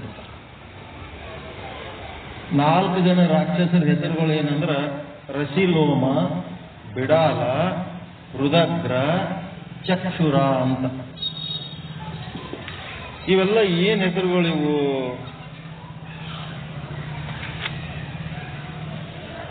ಮಧು ಕೈಟಭ ಅಂದ್ರೆ ಏನ್ ಹೇಳಿದ್ದೆವು? ರಾಗ ದ್ವೇಷ. ರಾಗ ಅಂದ್ರೆ ಅಟ್ರಾಕ್ಷನ್, ದ್ವೇಷ ಅಂತಂದ್ರೆ ವಿರುದ್ಧ. ಮಧು ಕೈಟಭ ಯಾವುದಕ್ಕೂ ಅಟ್ರಾಕ್ಷನ್ ಆಗಬಾರ್ದು. ಆತ್ಮತತ್ವಕ್ಕೆ ಒಂದೇ ಅಟ್ರಾಕ್ಷನ್. ಜಗದ ನೆಂಟ ನೀನೊಬ್ಬನೇ ಕೂಡಲ ಸಂಗಮ ದೇವ. ಪರಮಾತ್ಮ ದೇವಿ ಅಂತ ನೀವು ಯಾವುದಕ್ಕಂತೀರ, ದೇವರು ಒಬ್ಬನೇ ನಮ್ಮ ನೆಂಟ. ಆ ದೇವರು ಬಿಟ್ರ ಉಳಿದವರೆಲ್ಲರೂ ಹೆಂಗದಾರಂದ್ರ ನಾವು ಅವರಿಗೆ ಚೆನ್ನಾಗಿ ನೋಡ್ಕೊಳಕತ್ತೀವಿ ಅಂತ ಅವರು ಸುಮ್ಮದಾರ. ಏನಾರ ಒಂದು ಕೊಡೋದು ತಗೊಳ್ಳೋದ್ರಾಗ, ಏನಾರ ಅವ್ರಿಗೆ ಮಾಡೋದ್ರಾಗ ಕಡಿಮೆ ಮಾಡಿ ನೋಡ್ರಿ, ಬೆಂಕಿ ಹಚ್ಚಿಬಿಡ್ತು. ಯಾಕಂತಾರ ನಿನ್ ಡ್ಯೂಟಿ ಅದ, ಬೇಕು ತಗೊಂಬ ಅಂತಾರ. ಹಿಂಗಾಗಿ ನಾವು ಒಂದಿಷ್ಟು ಕೆಲಸ ಮಾಡ್ಲಿಕ್ಕತ್ತೀವಿ, ಅವರು ಒಂದಿಷ್ಟು ಕೆಲಸ ಮಾಡ್ಲಿಕ್ಕತ್ತಾರ ಅಂತೇಳಿ ಎಲ್ಲರೂ ತಣ್ಣಗದಾರ. ಆದ್ರ ನೀವ್ ಏನ್ ಮಾಡಿದ್ರೇನು, ಏನ್ ಬಿಟ್ರೇನು, ಚಲೋ ಇರ್ರಿ, ಕೆಟ್ಟ ಇರ್ರಿ, ಹಂಗರೇ ಇರ್ರಿ, ಯಾವಾಗಲೂ ನಿಮ್ ಜೊತೆಗೆ ಒಳಗ ಅಂತಃಕರಣದೊಳಗ ಆ ದೇವಿ ಅಥವಾ ಬ್ರಹ್ಮ ಅಥವಾ ಶಿವ ನಮ್ಮ ಜೊತೆಗೆ ಸದಾ ಕಾಲ ಇದ್ದು ಯಾವಾಗಲೂ ಒಳ್ಳೆ ವಿಚಾರಗಳನ್ನ ಹೇಳ್ತಿರ್ತಾನೆ. ಒಳಗೆ ಅರಿವು ಹೇಳ್ತದ ಇಲ್ಲ. ಯಾವಾಗಾರೆ ಒಂದು ಕಳು ಮಾಡ್ಕೊಂಡು ಹೋಗೋ ಟೈಮ್ನಾಗ ಬ್ಯಾಡಪ್ಪ ಎದಕ್ಕೆ ತಗೊಂಡು ಹೋಗ್ತೀರಿ, ಮುಂದೆ ಅವ್ರ ಕೈಯಾಗಿ ಸಿಕ್ಕೊಂಡ್ರೆ ಅವ್ರಿಗೆ ಗೊತ್ತಾಯ್ತು ಅಂದ್ರೆ ಒಳ್ಳೇದಾಗಲ್ಲ ನೋಡು ಅಂತೇಳಿ ಒಳಗೆ ಅರಿವು ಹೇಳ್ತಿರ್ತದ. ಆ ಅರಿವನ್ನ ಕೇಳುವ ಗುಣ ನಮ್ಮೊಳಗೆ ಬರ್ಬೇಕು. ಆದ್ರೆ ಮನಸ್ಸೇನು ಹೇಳ್ತಿರ್ತದ, ತಗೋ ಏನಾಗದ ಅಲ್ಲಿ ಮುಂದೆ ನೋಡಮ್ಮ ಬಂದಾಗ. ಡಾಕ್ಟ್ರ್ ತಿನ್ಬೇಡ ಅಂದಿರ್ತಾನ, ತಿನ್ನು ಏನಾಗ್ತದೆ, ಇನ್ನು ಮತ್ತೆ ಇನ್ನೊಂದು ಬೇರೆ ಔಷಧ ಕೊಡ್ತಾನ, ತಿಂದು ಬಿಡಮ್ ನಡಿ. ಆದ್ರೆ ಅರಿವು ಹೇಳ್ತಿರ್ತದ ತಿನ್ಬೇಡ. ಅರಿವು ಮತ್ತು ಮನಸ್ಸು ಎರಡು ಬರ್ತಿರ್ತಾವ ಒಳಗ್ಲಿಂತ. ಇದು ಅರಿವಿನ ಮಾತು, ಮನಸ್ಸಿನ ಮಾತು. ಮನಸ್ಸಿನ ಮಾತಿತ್ತಂದ್ರೆ ತ್ಯಾಗ ಮಾಡ್ಬೇಕು, ಅರಿವಿನ ಮಾತಿತ್ತಂದ್ರೆ ಅದು ಮುಂದೆ ಒಳ್ಳೇದಾಗ್ತದೆ ಅಂತೇಳಿ ಅರಿವಿನ ಮಾತಕ್ಕೆ ಕೇಳ್ಬೇಕು. ಅದು ಹೆಂಗ್ ಕೇಳ್ಬೇಕು, ಜೀವನ ಕೌಶಲ್ಯದಾಗ ಬರ್ತದ, ಹೇಳ್ತೀವಿ ಮುಂದೆ. ಅದಕ್ಕೆ ಮಧು ಕೈಟಭ ಅಂದ್ರೆ ರಾಗದ್ವೇಷ, ಮಹಿಷಾಸುರ ಅಂದ್ರೆ ದುರಹಂಕಾರ. ಎಂತ ದುರಹಂಕಾರ! ಸೀತಾ ಅಪಹರಣ ಆದಾಗ ರಾಮ ರಾವಣ ಇಬ್ರು ಎದುರ ಬಿದ್ರೆ ಬರ್ಬೇಕಾದ್ರೆ ಮೊದಲು ಎಷ್ಟೋ ದಿವಸ ಯುದ್ಧ ಆಗ್ತದೆ, ಎಷ್ಟೋ ಮಂದಿ ಸತ್ತೋಗ್ತಾರೆ. ಲಾಸ್ಟಿಗೆ ರಾಮ ರಾವಣ ಎದುರು ಬದ್ರ ನಿಂತಿರ್ತಾರ. ನಿಂತೊತ್ನಾಗ ರಾವಣ ಅಂತನ, ನೀ ನಮ್ಮ ತಂದೆ ಇದ್ದಂಗಪ್ಪ, ದೊಡ್ಡವ ಯಜಮಾನ, ನೀನ್ ಯಾಕೆ ಇಂಥ ಕೆಲಸ ಮಾಡಿದಿ, ನಿನಗ ಏನು ದ್ವೇಷ ಇಲ್ಲ, ನಿನ್ನ ಕೈ ಜೋಡಿಸಿ ಕೇಳ್ತೀನಿ, ನಮ್ಮ ಸೀತಾನ್ ಕಳಿಸ್ಬಿಡು, ನಿನ್ ಸಂಗಟ ನಂದು ಏನು ತಕರಾರಿಲ್ಲ, ನೀನು ನಮಸ್ಕಾರ ಮಾಡಿ ಹೋಗ್ತೀವಿ, ನಾವು ಆಶೀರ್ವಾದ ತಗೊಂಡು ಹೋಗ್ತೀವಿ, ನೀ ನಮ್ಮ ಸೀತಾನ್ ಬಿಟ್ಟು ಬಿಡುವಂತ ನಾವು ರಾಮ. ಅಷ್ಟು ಹೇಳಿದ್ರು ಸಹಿತ ಅದೇಂಗಾಗ್ತದ, ನಾನು ಯುದ್ಧ ಆದ್ರೂ ಮಾಡ್ತೀನಿ, ಸೀತಾನ್ ಬಿಡಲ್ಲ ಅಂತ ಸುಮ್ಮನೆ ದುರಹಂಕಾರ. ಎಷ್ಟು ಮಂದಿ ಅವನಿಗೆ ರಾಕ್ಷಸ ಕನ್ಯೆಯರಿರ್ತಾರ, ಬೇಕಾದಂತ ವೈಭವ ಇರ್ತದ, ಇದ್ರೂ ಸಹಿತ ಈ ಸೀತೆಯ ಸಲುವಾಗಿ ಹಾಳಾಗ್ತಾನ. ದುರಹಂಕಾರ, ಕೆಲ್ಸಕ್ಕೆ ಬರ್ಲಾರ್ದ ಆಸೆ, ವೇಸ್ಟ್ ಆಸೆ. ಅದಕ್ಕೆ ನಾ ಪಡ್ತಾ ಇರೋ ಆಸೆಗಳು ಎಷ್ಟು ಉಪಯೋಗ ಅದಾವ, ಎಷ್ಟು ವೇಸ್ಟ್ ಅದಾವ, ಅವೆಲ್ಲ ತಿಳ್ಕೊಂಡು ನಾವು ಜೀವನ ಮಾಡ್ಬೇಕು. ಅದಕ್ಕೆ ಏನ್ ಲೆಕ್ಕದಲ್ಲಿ ಬಿಡಂಗಿಲ್ಲ ಅಂತಾರಲ್ಲ, ಅದೇ ದುರಹಂಕಾರ. ಒಂದು 5 ಹಳ್ಳಿ ಕೊಟ್ಟು ಬಿಡಪ್ಪ, 5 ಹಳ್ಳಿ ಕೊಟ್ಟು ಬಿಡು ಅಂತ ಹೇಳ್ತಾನ ಪಾಂಡವರಿಗೆ ಕೃಷ್ಣ. ಒಂದು ಸೂಜಿನ ಕೊಡಲ್ಲ ಅಂತ. 5 ಹಳ್ಳಿ ಕೊಟ್ರೆ ಏನಾಯ್ತು, ದೊಡ್ಡದು ಕುರುಕ್ಷೇತ್ರ, ದೊಡ್ಡದು ಅವ್ರದೆಲ್ಲ, ಒಂದು ದೊಡ್ಡ ಹಸ್ತಿನಾಪುರ, ಬಹಳ ದೊಡ್ಡ ರಾಜ್ಯ. ಅಂಥದ್ರೊಳಗೆ ಒಂದು 5 ಹಳ್ಳಿ ಕೊಡ್ಲಕ್ಕೆ ವಲ್ಲ ಅಂತ ಹೇಳಿ ದುರಹಂಕಾರ ತೋರಿಸಿದ್ದಕ್ಕೆ ಕೌರವರು ನಾಶ ಆಗ್ತಾರೆ. ಅದಕ್ಕೆ ಈ ಒಂದು ಮಹಿಷಾಸುರ ಅಂದ್ರೆ ದುರಹಂಕಾರ. ಅವನು 4 ಜನ ಮಕ್ಕಳು ಅಂದ್ರೆ ರಸಿಲೋಮ ಅಂದ್ರೆ ಆಸೆ. ರಸಿಲೋಮ ಆಸೆಯನ್ನ ಕೊಲ್ಲದು ಹೆಂಗ? ದೇವಿ ಅಂದ್ರೆ ಜ್ಞಾನ, ಇಷ್ಟು ತಿಳ್ಕೊಂಡ್ಬಿಡ್ರಿ. ಜ್ಞಾನ ಅಂದ್ರೆ ದೇವಿ, ದೇವಿ ಅಂದ್ರೆ ಜ್ಞಾನ. ಜ್ಞಾನ ಇದ್ರೆ ಆಸೆ ಹೋಗ್ತದ, ಜ್ಞಾನ ಇಲ್ಲ ಅಂತಂದ್ರೆ ಆಸೆ ಬೆಳೀತದ. ಅಜ್ಞಾನದಿಂದ ಆಸೆ ಬೆಳೀತದೆ. ಅದಕ್ಕೆ ಕಾಮ ಅಂತಾರೆ. ಕಾಮ ಅಂದ್ರೆ ಆಸೆ, ಬಯಕೆಗಳು. ನಾವು ಬಯಸಿದ್ದು ಆಸೆ ಈಡೇರ್ಲಿಲ್ಲ ಅಂತಂದ್ರೆ, ನಾವೇನು ಇಷ್ಟಪಡ್ತೀವಿ ಅದು ಸಿಗಲಿಲ್ಲ ಅಂತಂದ್ರೆ ಕ್ರೋಧ, ಸಿಟ್ಟು ಬರ್ತದೆ. ಅವೆಲ್ಲ ಒಂದೇ ರಾಕ್ಷಸ ಜಾತಿವು ನಮ್ಮ ವಿರುದ್ಧ. ಅರಿಷಡ್ ವೈರಿಗಳು ಅಂತಾರೆ. ಅರಿ ಅಂದ್ರೆ ವೈರಿ. ಏನೆಲ್ಲ ದಿನ ಏನೋ ಬೇಕನ್ನಿಸ್ತಿರ್ತದ, ಪ್ರಯತ್ನ ಮಾಡ್ತೀವಿ, ಅದಕ್ಕೆ ಕಾಮ ಅಂತಾರ. ಕಾಮನೆಗಳು, ಇಷ್ಟಗಳು, ಇಚ್ಛೆಗಳು, ಬಯಕೆಗಳು, ಅವು ಒಳ್ಳೆ ವಿಚಾರಗಳು ಇದ್ದು ಅಂತಂದ್ರೆ ತೊಂದರೆ ಇಲ್ಲ, ಕೆಟ್ಟ ವಿಚಾರ ಇದ್ದು ಅಂತಂದ್ರೆ ಅವು ಮಾಡಬಾರ್ದು. ಅಂತ ಆಸೆಗಳು ಮಾಡಿದ್ಮೇಲೆ ಅವು ಸಿಗಲಿಲ್ಲ ಅಂದ್ರೆ ಕ್ರೋಧ. ಅಕಸ್ಮಾತ್ ಸಿಕ್ಕಿತು ಅಂತಂದ್ರೆ ಯಾರ ಬಲ್ಲಿ ಇರ್ಲಾರ್ದಂತ ನನ್ನ ಬಲ್ಲಿ ಅದ ಅಂತೇಳಿ ಬರೇ ಮೋಹ, ಅದರ ಮೇಲೆ ಮನಸ್ಸಿಟ್ಕೊಂಡಿರೋದು. ಮತ್ತ ನನ್ನಂಥದ್ದು ಯಾರ ಬಲ್ಲಿ ಇಲ್ಲ ಅಂತೇಳಿ ಗರ್ವ, ಅಹಂಕಾರ, ದರ್ಪ, ಮದ. ಮತ್ತ ನನಗ್ ಬೇಕಾಗಿದ್ದು ಇನ್ನೊಬ್ಬರ ಬಲ್ಲಿ ಇತ್ತು ಅಂತಂದ್ರೆ ಮತ್ಸರ, ಪಟಿಕಿಚ್ಚು. ಮತ್ತ ಯಾರ ಕಸ್ಕೊಂಡು ಹೋಗ್ತಾರ ಅನ್ನೋ ತಿಳ್ಕೆ ಎದುರು ಸಿಕ್ಕವ್ರ ಮೇಲೆ ಎಲ್ಲರ ಬಲ್ಲಿ ಡೌಟ್, ಅದಕ್ಕೆ ಸಂಶಯ. 1 2 ನಾನಾ ರೀತಿಯ ರಾಕ್ಷಸರದರ. ಈ ರಾಕ್ಷಸರು ದೇವಿ ಪುರಾಣದಾಗ ಇಲ್ಲ, ಇದು ನಮ್ಮ ಶರೀರದೊಳಗೆ ಅದ, ದೇಹದೊಳಗೆ ಅದ. ದೇಹದ ಪುರಾಣ ಇದೆ, ದೇವಿ ಪುರಾಣ ಅಲ್ಲ. ಅದಕ್ಕೇನ್ ಹೇಳಿದ್ರು, ಮಧು ಕೈಟಭ ಅಂತಂದ್ರೆ ರಾಗದ್ವೇಷ, ಮಹಿಷಾಸುರ ಅಂತಂದ್ರೆ ದುರಹಂಕಾರ, ರಸಿಲೋಮ ಅಂತಂದ್ರೆ ಆಸೆ, ಬಿಡಾಲ ಬಿಡಾಲ ಅಂದ್ರೆ ಮೋಹ, ರುದಗ್ರ ಅಂದ್ರೆ ಕೋಪ, ರಕ್ತ ಬೀಜಾಸುರ ಅಂತಂದ್ರೆ ರಕ್ತ ಬೀಜ ಇದ್ದಂಗೆ ಎಷ್ಟರ ಆಸೆಗಳು ದಿನ ಮುಂದೆ ನಡೆದು ಸಂಜೆ ತನಕ ಏನೇನೋ ಆಸೆ ಪಡ್ತೀವಲ್ಲ ಅವೆಲ್ಲ ರಕ್ತ ಬೀಜಾಸುರ. ನಮ್ಗೆ ಹಾಳು ಮಾಡ್ಲಿಕ್ಕೆ ಬರ್ತಾವ ನಾವು ಆಸೆ ಪಡೋವೆಲ್ಲ. ಅದಕ್ಕೆ ರಕ್ತ ಬೀಜಾಸುರ ಅಂತಂದ್ರೆ ಅಪಾಪಿಗಳು, ಆಸೆಗಳು. ಮತ್ತೆ ಶುಂಭ ನಿಶುಂಭ ಅಂತಂದ್ರೆ ದುರಹಂಕಾರ, ದುರ್ಮಮಕಾರ. ಹಿಂಗ ಸಾಕಷ್ಟು ಬರ್ತಾವ. ಇವೆಲ್ಲ ರಾಕ್ಷಸರು ಯಾವ ಹೊರಗಿಲ್ಲ, ಎಲ್ಲ ನಮ್ಮೊಳಗೆ ಅದಾವ. ಅದಕ್ಕೆ ಈಗ ಮಹಿಷಾಸುರನ 4 ಮಕ್ಕಳು ಯಾರು? ರಂಭ ಮತ್ತು ಮಹಿಷಿಯ ಮಗ ಮಹಿಷಾಸುರ. ಅವನು 4 ಮಕ್ಕಳು ಅಂತಂದ್ರ ರಸಿಲೋಮ, ರುದಗ್ರ, ಬಿಡಾಲ, ಚಿಕ್ಷುರ. ಈಗ ಏನ್ ಮಾಡ್ಯಾರ? ರಸಿಲೋಮನ ಸಂಹಾರ ಅಂದ್ರೆ ಆಸೆ ಬಿಡಬೇಕು. ಆಸೆಯೇ ದುಃಖಕ್ಕೆ ಮೂಲ ಬುದ್ಧ ಹೇಳ. ಅದಕ್ಕೆ ಈ ಒಂದು ರಂಭ ಮತ್ತ ಮಹಿಷಿ ಅವರಿಬ್ಬರಲ್ಲಿ ಕೇವಲ ಕಾಮದ ಇಚ್ಛೆ ಇದ್ದೇ ಹೊರತು ಉದಾತ್ತ ಸಂತಾನ ಹುಟ್ಟಿಸ್ಬೇಕನ್ನಂತ ಯಾವ ಸಂಕಲ್ಪಗಳು ಇರಲಿಲ್ಲ. ಹೀಗಾಗಿ ದುಷ್ಟ ಸಂತಾನ 4 ಜನ ಹುಟ್ಟಿಬಿಟ್ರು. ಉದಾತ್ತ ಸಂತಾನ ಅಂದ್ರೆ ಬಹಳಷ್ಟು ಜನ ನಮ್ಮ ದೇಶದೊಳಗೆ ಮಹಾತ್ಮರದ. ಅಂತ ಮಹಾತ್ಮರದೊಳಗೆ ಡಾಕ್ಟರ್ ಬಾಬಾ ಸಾಹೇಬ್ ಅಂಬೇಡ್ಕರ್ ಅವರು ಮಹಾತ್ಮರೇ. ಅವರಿಗೆ ಯಾವ ಸರ್ಕಾರದ ರಿಸರ್ವೇಶನ್ ಇತ್ತೇನೋ ಅವಾಗ? ಏನೇನೂ ಇರಲಿಲ್ಲ. ಅವ್ರಿಗೆ ಯಾರ್ದು ಸಪೋರ್ಟ್ ಇರಲಿಲ್ಲ. ಯಾರು ಒಂದು ಸರ್ಕಾರದ್ದು ಸಪೋರ್ಟ್ ಇಲ್ಲ, ಪೊಲೀಸರ ಸಪೋರ್ಟ್ ಇಲ್ಲ, ಯಾರ ಜನರ ಸಪೋರ್ಟ್ ಇಲ್ಲ. ಬರೇ ಅಪಮಾನ, ಹಿಂಸೆ, ದುಃಖ, ಕಷ್ಟ. ಆ ಒಂದು ಅಂಬೇಡ್ಕರ್ ಅವರ ಚರಿತ್ರೆಯನ್ನ ಪ್ರತಿಯೊಬ್ಬರು ಮನೆಯೊಳಗೆ ದೇವಿ ಪುರಾಣದಷ್ಟೇ ಸಮಾನವಾಗಿ ಅದು ಇಟ್ಕೊಂಡು ಓದ್ಬೇಕು.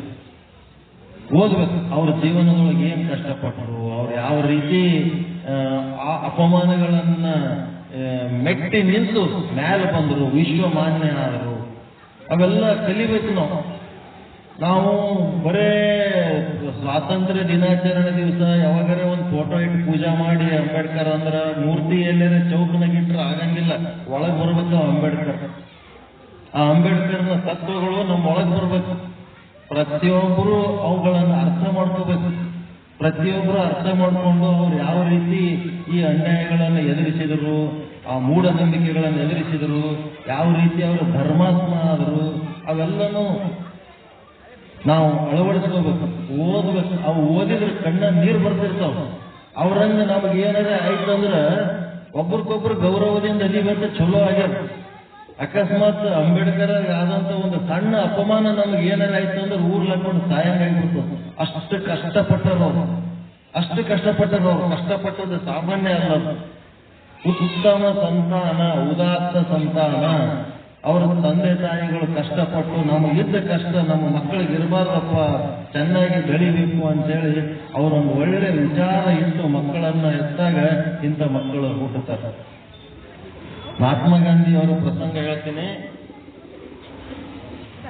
ಇಬ್ರು ಕೂಡಿ ಮೀಟಿಂಗ್ ಮಾಡ್ತಿದ್ರು. ಯಾರು?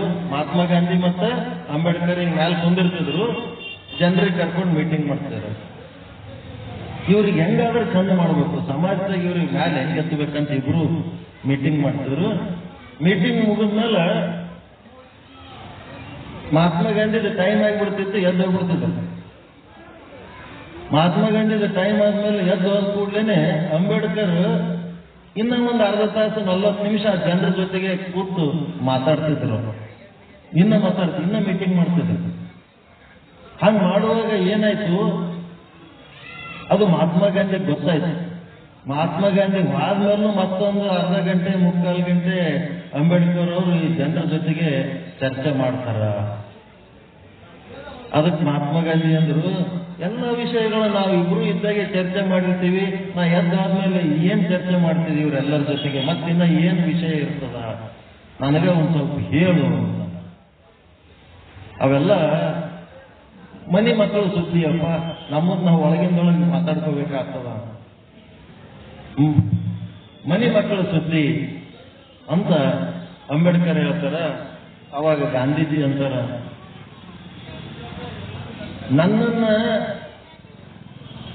ನಾನು ನಿಮ್ಮ ಉದ್ಧಾರಕ್ಕೆ ಸಾಕಷ್ಟು ಕೆಲಸ ಮಾಡ್ಲಿಕ್ಕತ್ತೀನಿ. ನನ್ನನ್ನ ನಿಮಗೆ ದತ್ತು ಮಗ ಅಂತ ತಿಳ್ಕೊಂಡು ನಿಮ್ ಜೊತೆಗೆ ಸೇರಿಸ್ಕೊಂಡು ನಿಮ್ಮ ಸಮಸ್ಯೆಗಳನ್ನ ಕುರಿತು ಚರ್ಚೆ ಮಾಡ್ರಿ ಅಂತೇಳಿ ಮಹಾತ್ಮ ಗಾಂಧಿ ಕೇಳ್ತಾರ. ಅದಕ್ಕೆ ಅಂಬೇಡ್ಕರ್ ಹೇಳ್ತಾರ, ಮನಿ ಮಕ್ಕಳ ಕಷ್ಟ ಎಂದೂ ದತ್ತು ಮಕ್ಕಳಿಗೆ ಗೊತ್ತಾಗಲ್ಲಪ್ಪ. ದತ್ತು ಮಕ್ಕಳಿಗೆ ಅರ್ಥ ಆಗಂಗಿಲ್ಲ ಅದು ಮನೆ ಮಕ್ಕಳ ಕಷ್ಟ. ಅದು ಏನಿದ್ರು ನಮ್ಗೆ ಏನ್ ತ್ರಾಸ ಅದೋ ಅದನ್ನ ನಾವೇ ಬಗೆಹರಿಸ್ಕೋಬೇಕು. ಅದು ಹೆಂಗೆ ಬಗೆಹರಿಸ್ಕೋತೀವಿ ನಾವು. ಎಂತ ಆತ್ಮಶಕ್ತಿ! ಮಹಾತ್ಮ ಗಾಂಧಿಗೆ ಮೀರಿ ಸಹಿತ ನಿಲ್ಲಂತ ಅಂಬೇಡ್ಕರ್ ವಿಚಾರಗಳು. ಅದು ಉದಾತ್ತ ಸಂತ. ಸುಮ್ಮನೆ ಏನೋ ಒಂದು ಎಲ್ಲರೂ ಮದುವೆ ಮಾಡ್ಕೊತೀವಿ, ನಾವು ಹಡಿತೀವಿ, ಅವು ಏನೋ ಗಳಿಸಿರ್ತಾವ, ಶಾಲೆ ಕಲಿಸ್ತೀವಿ, ಕಲ್ತು ಬಿಟ್ಟು ಏನೋ ಒಂದು ಕೂಲಿ ನಾಲಿ ಮಾಡಿ ಬದುಕಿರಂಗ. ಉದಾತ್ತ ಸಂತಾನ ಕೊಡ್ಬೇಕನ್ನೋ ಉದ್ದೇಶ ಇಟ್ಕೊಂಡು ನಾವು ಮದುವೆ ಮಾಡ್ಕೋಬೇಕು, ಸಂಸಾರ ಮಾಡಬೇಕು. ಆ ಸಂತಾನ ಉದಾತ್ತ ಸಂತಾನ ಕೊಡ್ಬೇಕನ್ನೋ ಉದ್ದೇಶ ಇರಲಾಂದ್ರೆ ಸುಮ್ಮನೆ ಮದುವೆ ಮಾಡ್ಕೊಂಡು ಮಕ್ಕಳು ಹೇಳಿದ್ರೆ ಅದು ಸಾರ್ಥಕ ಆಗಂಗೇ ಇಲ್ಲ. ಒಳ್ಳೆ ಅವು ನಮಗೆ ತ್ರಾಸ ಕೊಡ್ತಾವ. ಊರ್ ಮಂದೆಲ್ಲ ಹಿಂಗಂತವ್ ನೋಡಿ ನಿಮ್ಮ ಮಕ್ಕಳು, ಹಂಗಂತವ್ ನೋಡಿ ನಮ್ಮದನ್ನು ಮಾತು ಕೇಳಲಾಗ್ಯಾವ, ನಿಮ್ಮದು ಮಾತು ಕೇಳಲಾಗ್ಯಾವ, ಏನ್ ಮಾಡ್ಕೋತೀರಿ ಮಾಡ್ಕೋವರಿ ಅನ್ನೋಂಥ ಪರಿಸ್ಥಿತಿ ಎಷ್ಟೋ ತಂದೆ ತಾಯಿಗಳು ಅದಾವ. ಅಷ್ಟು ಮೀರಿ ನಿಂತಂತ ಮಕ್ಕಳು ಬಂದ್ಬಿಟ್ಟವೆ. ಅದಕ್ಕೆ ಇವೆಲ್ಲ ರಾಕ್ಷಸರು ಯಾಕೆ ಬರ್ತಾರ ಏನು ಅಂತಂದ್ರೆ, ಇಲ್ಲಿ ಮಹಿಷಾಸುರ ದೇವಿ ಪುರಾಣದಾಗ ಅಷ್ಟೇ ಅಲ್ಲ, ಇದು ದೇಹದ ಪುರಾಣ. ಅಹಂಕಾರ, ಆಸೆ, ಮೋಹ, ಸಿಟ್ಟು, ಕಾಮ ಎಲ್ಲ ನಮ್ಮ ದೇಹದಲ್ಲೇ ಹುಟ್ಟುತ್ತವೆ. ಅದಕ್ಕೆ ರತಿಲೋಮ ಅಂತಂದ್ರೆ ಏನು ಅಂತಂದ್ರೆ, ರತಿಲೋಮ ಅಂದ್ರೆ ದುರಹಂಕಾರ. ಮಧು ಕೈಟವ ಅಂತಂದ್ರೆ ರಾಗ ದ್ವೇಷ. ಅದು ಹೇಳಿದ್ನಲ್ಲ. ಈಗಿದು ದುರಹಂಕಾರ, ದುರಾಶೆ. ರಶಿಲೋಮ ಅಂತಂದ್ರೆ ದುರಾಶೆ. ಇದು ಮಹಿಷಾಸುರನ ಸೈನ್ಯ. ಈ ಆಸೆ ಅನ್ನೋದು ಏನದಲ್ರಿ, ಸರ್ವಜ್ಞ ಒಂದು ವಚನ ಬರ್ದಾನ, ಕರೆಯದೆ ಬರುವವನ ಹಿಡಿದು ಕೆರೆಯಿನಿಂದ ಒಡಿ ಅಂತೇಳ. ಯಾರಿಗೆ ಅಂತಂದ್ರ ಇವು 5-6 ಅವ ನೋಡ್ರಿ, ಇವು ಕರಿಲಾರ್ದ ಬರ್ತಾವ. ಇವು ನಾವೇನ್ ಕರೆಯಂಗಿಲ್ಲ. ಆಸೆಗೆ ಏನ್ ಕರಿತೀವಿ ಏನೆಲ್ಲರ ಬಾರಪ್ಪ ಆಸೆ ಅಂತೇಳಿ ಏನ್ ತಂತಾನೆ ಆಸೆ ಬರ್ತದ. ಸಿಟ್ಟಿಗೆ ಏನಾರ ಕರಿತೀವಿ ನಾವು, ಅವು ಬರಂಗ್ ತಂತಾನೆ ಬರ್ತದ. ಸಿಟ್ಟು ತಂತಾನೆ ಬರ್ತದ, ಆಟೋಮೆಟಿಕ್ ಸಿಟ್ಟು ಬರ್ತದ. ಇವೇನದ ಇವು ತಂತಾನೆ ಬರ್ತಾವಲ್ಲ, ಇವಕ್ಕೆ ಕಂಟ್ರೋಲ್ ಮಾಡ್ರಿ. ಹೊಟ್ಟೆ ಕಿಚ್ಚು ತಂತಾನೆ ಬರ್ತದ, ಗರ್ವ ತಂತಾನೆ ಬರ್ತದ. ನಾವೇನು ಕರೆಯಂಗಿಲ್ಲ, ಕರಿಲಾರ್ದೆ ಬರ್ತಾವ. ಇವಕ್ಕೆ ಕೆರೆಯಿಂದ ಹೊಡ್ರಿ ಅಂತ ಹೇಳ್ತಾನೆ ಸರ್ವಜ್ಞ, ಕರೆಯದೆ ಬರುವವ. ಅದಕ್ಕೆ ಇಲ್ಲಿ ರತಿಲೋಮ ಸೈನ್ಯದ 4 ಜನ ಇವರೆಲ್ಲ ಏನ್ ಮಾಡ್ತಾರೆ, ಉಪಟಳ, ಹಾರಾಟ, ಚೀರಾಟ, ಹೋರಾಟ, ಎಲ್ಲ ಲೋಕಕಂಟಕ ಪ್ರವೃತ್ತಿಗಳು, ಒಳ್ಳೆ ಜನರಿಗೆ, ಸಾಧು ಸಂತರಿಗೆ ಕಾಡಾಟ ಏನೆಲ್ಲ ಮಾಡ್ತಿರ್ತಾರೆ. ಅದ್ರೊಳಗೆ ಈ ಬ್ರಹ್ಮ, ವಿಷ್ಣು, ಮಹೇಶ್ವರರು ಏನೋ ಒಂದು ಗೌರ್ಮೆಂಟ್ ನಡೆಸ್ಕೊಂಡು ಹೊಂಟಿರ್ತಾರೆ. ಸೃಷ್ಟಿ, ಸ್ಥಿತಿ, ಲಯ, ಅವ್ರ ಕೆಲಸಗಳಿಗೆಲ್ಲ ತೊಂದರೆ ಕೊಡ್ತಾರೆ. ಕೊಡ್ಲಕತ್ತಿದ ಕೂಡಲೇ ಆವಾಗ ದೇವಿ ಶಾಂಭವಿ ಅವ್ರಿಗೆಲ್ಲ ಹೋರಾಟ ಮಾಡಿ ಹತ್ತಿ ಬಡಿಲಕ್ಕೆ ನೋಡ್ತಾರೆ. ರಚಿಲೋಮಗ ಕೇಳಂಗಿಲ್ಲ, ಅವ್ರು ಇನ್ನ ಜೋರು ಮಾಡ್ತಾರ. ಅವಾಗ ತಾಯಿ ಮಾತು ಕೊಟ್ಟಿರ್ತಾಳ, ನಿಮಗೆ ಯಾವಾಗ ಕಷ್ಟ ಆಗ್ತದ ನಮಗೆ ಕರೀರಿ, ಬರ್ತೀನಿ ಅಂತ ಹೇಳಿರ್ತಾಳಲ್ಲ. ಅವಾಗ ನಿಮಗೆ ಯಾವಾಗ ಕಷ್ಟ ಬರುತ್ತದೋ ಆವಾಗ ನನ್ನನ್ನು ಕರೆಯಿರಿ, ಬರುತ್ತೇನೆ. ಕೃಷ್ಣ ಕೂಡ ಹಂಗೆ ಹೇಳ್ತಾನೆ, ಯದಾ ಧರ್ಮಸ್ಯ, ಯಾವಾಗ ಧರ್ಮ ಕಡಿಮೆ ಆಗ್ತದ ಆವಾಗ ನಾವು ರಕ್ಷಣೆ ಮಾಡ್ಲಿಕ್ಕೆ ನಾವು ಬರ್ತೀನಿ ಅಂತ ಕೃಷ್ಣ ಹೇಳ್ತಾನೆ. ಹಂಗೆ ಇಡೀ ಬ್ರಹ್ಮಾಂಡದ 84 ಲಕ್ಷ ಜೀವರಾಶಿಗಳು ಈ ತಾಯಿಯ ಪ್ರಕಟ ರೂಪ.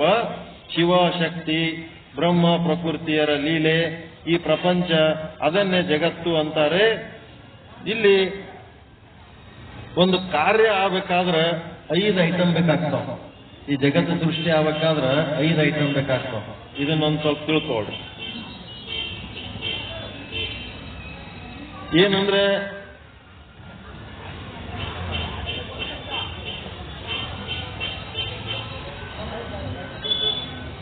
ಒಂದು ಗಡಿಗೆ ತಯಾರಾಗುತ್ತೆ. ಗಡಿಗೆ ವೇದಾಂತದೊಳಗೆ ಬರೋದೇ ಗಡಿಗೆ, ಘಟ. ಮನೆಯ ಸಾಮಾನುಗಳು ಜಾಸ್ತಿ ಇರ್ತಿತ್ತಲ್ಲ, ಬರೋ ಗಡಿಗೆ ಅವೇ ಇರ್ತಿತ್ತು. ಘಟ ಹಿಡ್ಕೊಂಡೆ ಹೇಳ್ತಾರೆ ವೇದಾಂತ. ಘಟ ಅಂದ್ರೆ ಶರೀರ. ಈ ಶರೀರಕ್ಕೆ ಸಾಂಕೇತಿಕವಾಗಿ ಘಟ ಅಂತಾರೆ, ಗಡಿಗೆ. ಒಂದು ಗಡಿಗೆ ತಯಾರಾಗಬೇಕಾಗ್ಯದ, ಅದಕ್ಕೆ ಕಾರ್ಯ ಅಂತಾರೆ. ಇದು ತಿಳ್ಕೋಬೇಕು. ಕಾರ್ಯ ಅಂತಂದ್ರೆ ಏನು? ಗಡಿಗೆ. ಈ ಕಾರ್ಯ ಆಗ್ಬೇಕಾದ್ರೆ ಏನೇನ್ ಬೇಕಾಗ್ತದ? ಕೆಸರು ಬೇಕಾಗ್ತದೆ. ಕೆಸರು ಬೇಕು. ಬರೀ ಕೆಸರಿದ್ರೆ ನಡೀತದ? ಕುಂಬಾರ ಬೇಕು. ಕುಂಬಾರ ಇದ್ರೆ ನಡೀತದ? ತಿಗರಿ ಬೇಕು. ಬರೀ ತಿಗರಿ, ಕೆಸರು, ಕುಂಬಾರ 3 ಪುತ್ರ ಆಯ್ತದ. ಅದಕ್ಕೆ ದೇವರ ಕರುಣೆ ಬೇಕು. ಅದು ಗಡಿಗೆ ತಯಾರಾಗಬೇಕಂದ್ರೆ ದೈವಿ ಕಾರುಣ್ಯ ಬೇಕು. ಮಳೆ ಬಂತು, ಬಿಸಿಲು ಬಿತ್ತು, ಎಲ್ಲ ಬೀಜ ಬಿತ್ತೀವಿ, ಎಲ್ಲ ಮಾಡಿವಿ. ಅದು ಬೆಳೆ ನಮ್ಮ ಕೈಗೆ ಬಂದು ಮಾರ್ಕೆಟಿಗೆ ಹೋಗಿ ಅದು ರೊಕ್ಕ ನಮ್ಮ ಕೈಗೆ ಬರ್ಬೇಕಾದ್ರೆ ದೈವಿಕ ಕಾರುಣ್ಯ ಬೇಕು. ಎಲ್ಲಾನು ಬಂದರೂ ಸಹಿತ ನಮ್ಮ ಕೆಲಸ ಸಕ್ಸಸ್ ಆಗ್ತದೆ ಅನ್ನೋದು ಗ್ಯಾರಂಟಿ ಇಲ್ಲ. ದೈವಿಕ ಕಾರುಣ್ಯ ಬಹಳ ಮುಖ್ಯ. ಅದಕ್ಕೆ ಈ ಕುಂಬಾರಿಗೆ ಏನಂತಾರಂದ್ರೆ ನಿಮಿತ್ತ ಕಾರಣ. ನಿಮಿತ್ತ ಕಾರಣ, ಕುಂಬಾರಗ ನಿಮಿತ್ತ ಕಾರಣ ಅಂತಾರೆ. ತಂದೆ ತತ್ವ ಇದು, ಫಾದರ್ ಏನದಲ್ಲ ನಿಮಿತ್ತ ಕಾರಣ. ಮತ್ತೆ ಕೆಸರು ಏನದಲ್ಲ ಇದು ಉಪಾದಾನ ಕಾರಣ. ಇದು ತಾಯಿ ತತ್ವ, ತನ್ನ ರಕ್ತ ಮಾಂಸಗಳನ್ನು ಹಂಚ್ಕೋತಾಳೆ. ಹಾಗೆ ಕೆಸರಿನಿಂದ ಗಡಿಗೆ ತಯಾರಾಗ್ತದಲ್ಲ, ಅದಕ್ಕೇನಂತಾರೆ ಉಪಾದಾನ ಕಾರಣ. ಕುಂಬಾರ ನಿಮಿತ್ತ ಕಾರಣ. ಮತ್ತೆ ತಿಗರಿ ಅದಲ್ಲ, ತಿರುಗಿಸೋದು ಚಕ್ರ ದಂಡ, ಅದೇನೋ ಸಹಕಾರಿ ಕಾರಣ. ಅದು ಇಲ್ಲಂದ್ರೆ ಮಾಡ್ಲಿಕ್ಕೆ ಆಗಂಗಿಲ್ಲ. ಚಕ್ರ ದಂಡ ಸಹಕಾರಿ ಕಾರಣ. ಮತ್ತೆ ಮಡಿಕೆ ಅನ್ನೋದು ಕಾರ್ಯ, ಮತ್ತೆ ದೈವಿ ಕಾರಣ. ಈಗ ಇದು ಊರು ತಯಾರಾಗಬೇಕಾದ್ರೆ ಇದ್ರೊಳಗೊಬ್ಬ ಪರಮಾತ್ಮ ಬೇಕು. ಬ್ರಹ್ಮ ಅಂದ್ರೆ ಇದ್ದೇ ಇರ್ತಾನ, ಅವ ನಿಮಿತ್ತ ಕಾರಣ. ಅದ್ರೊಳಗ ದೇವಿ ಅದ ಶಕ್ತಿ ಮಾತೆ, ಅಕ್ಕಿ ಏನದಳ ಉಪಾದಾನ ಕಾರಣ. ಇದೆಲ್ಲ ಶಕ್ತಿ ಮಾತೆಯ ಪ್ರಕಟ ರೂಪ ಇದೆ. ದೇವಿ ಪ್ರಕಟ ರೂಪನೇ ಎಲ್ಲ ವಸ್ತುಗಳು. ನಿಮ್ ಕಣ್ಣಿಗೆ ಏನ್ ಕಾಣಿಸ್ತವ, ನಿಮ್ ಕೈಲಿಂತ ಏನೇನ್ ಮುಟ್ತೀರಿ ಅದೆಲ್ಲ ದೇವಿನೇ ಪ್ರಕಟ ರೂಪ. ಅಕ್ಕಿ ಪ್ರಕಟ ಆಗ್ಯಾಳ ಅನ್ನೋದಕ್ಕೆ ಇವೆಲ್ಲ ಸಿಕ್ಕಾವ. ಅಕ್ಕಿ ಪ್ರಕಟ ಆಗಲಿಲ್ಲ ಅಂದ್ರೆ ಇವೆಲ್ಲ ಮತ್ತೆ ವಾಪಸ್ ಹೋಗ್ಬಿಡ್ತಾವ. ಅದಕ್ಕೆ ಪ್ರಕಟ ರೂಪ. ತಿಗರಿ ಅಂತಂದ್ರೆ ಏನು, ಕಲ್ಲ ಮಣ್ಣ ದೇವರ ಸೃಷ್ಟಿ ಒಳಗದ. ಆದ್ರ ಈ ವಸ್ತುಗಳು ಹೆಂಗ್ ತಯಾರಾಗ್ಯಾವ, ಮನುಷ್ಯರು ತಯಾರು ಮಾಡ್ಯಾರ ಇಲ್ಲಿ ಫ್ಯಾಕ್ಟರಿ ಒಳಗ. ಮನುಷ್ಯರೇನು ಸಹಕಾರಿ ಕಾರಣ. ಮತ್ತೆ ದೈವಿ ಕಾರುಣ್ಯ ಅಂದ್ರೆ ದೇವರ ಕೃಪೆ. ಇದು ಒಂದೊಂದನ್ನೇ ನಾವು 3-3 ತಾಸು ಹೇಳ್ತೀವಿ. ಒಂದೊಂದು ಕಾರಣ ಹೆಂಗ ಏನು ಅನ್ನೋದು ಮುಂದೆ ಟೈಮ್ ಸಿಕ್ಕಾಗ ಹೇಳ್ತೀವಿ. ಇವು ಸುಮ್ಮನೆ ಒಂದು ಐಡಿಯಾ ಇರ್ಬೇಕು ನೀವು. ಅದಕ್ಕೆ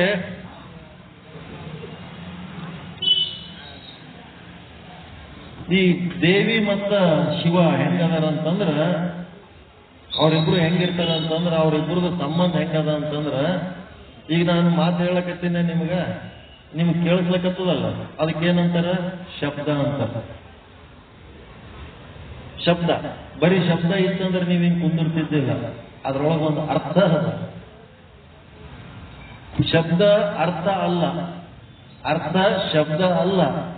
ಆದ್ರೆ ಒಂದನ್ನು ಬಿಟ್ಟು ಒಂದು ಸೆಪರೇಟ್ ಇಲ್ಲ. ಮತ್ತೆ ಎರಡು ಕೂಡಿಸಿರೇನು ಕೂಡಿಸ್ಲಕ್ ಬರಲ್ಲ. ನೋಡ್ರಿ, ದೇವರು ದೇವಿ ಹೆಂಗದ ಅಂದ್ರೆ ಈ ರೀತಿ ಅದ.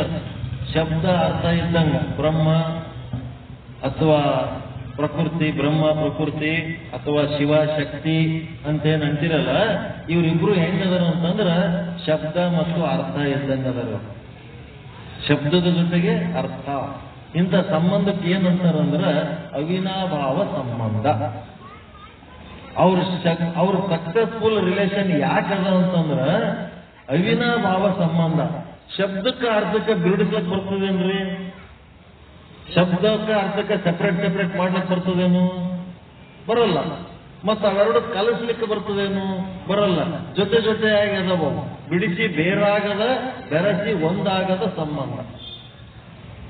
ರಾಗ ದ್ವೇಷ ಇರ್ಲಾರ್ದಂತ ಸಂಬಂಧ ಅಂತ ಹೇಳ್ತೀವಲ್ಲ, ಹ್ಯಾಂಗ ಅಂತಂದ್ರೆ ಹಿಂಗ. ಬೆರೆತು ಒಂದಾಗ್ಲಕ್ಕೂ ಹೋಗ್ಬಾರ್ದು, ಬಿಡಿಸಿ ಬೇರೆ ಆಗ್ಲಕ್ಕೂ ಹೋಗ್ಬಾರ್ದು. ದೂರನೂ ಆಗ್ಬಾರ್ದು, ಒಂದೂ ಆಗ್ಬಾರ್ದು. ಈ ರೀತಿಯಾದ ಅವಿನಾಭಾವ ಸಂಬಂಧ ಕೊನೆ ತನಕ ನಡೀತದೆ. ಒಂದಾದ್ರೆ ಸಮಸ್ಯೆ ಚಾಲು ಆಗ್ತಾವ, ದೂರ ಆದ್ರೆ ಸಮಸ್ಯೆ ಚಾಲು ಆಗ್ತಾವ.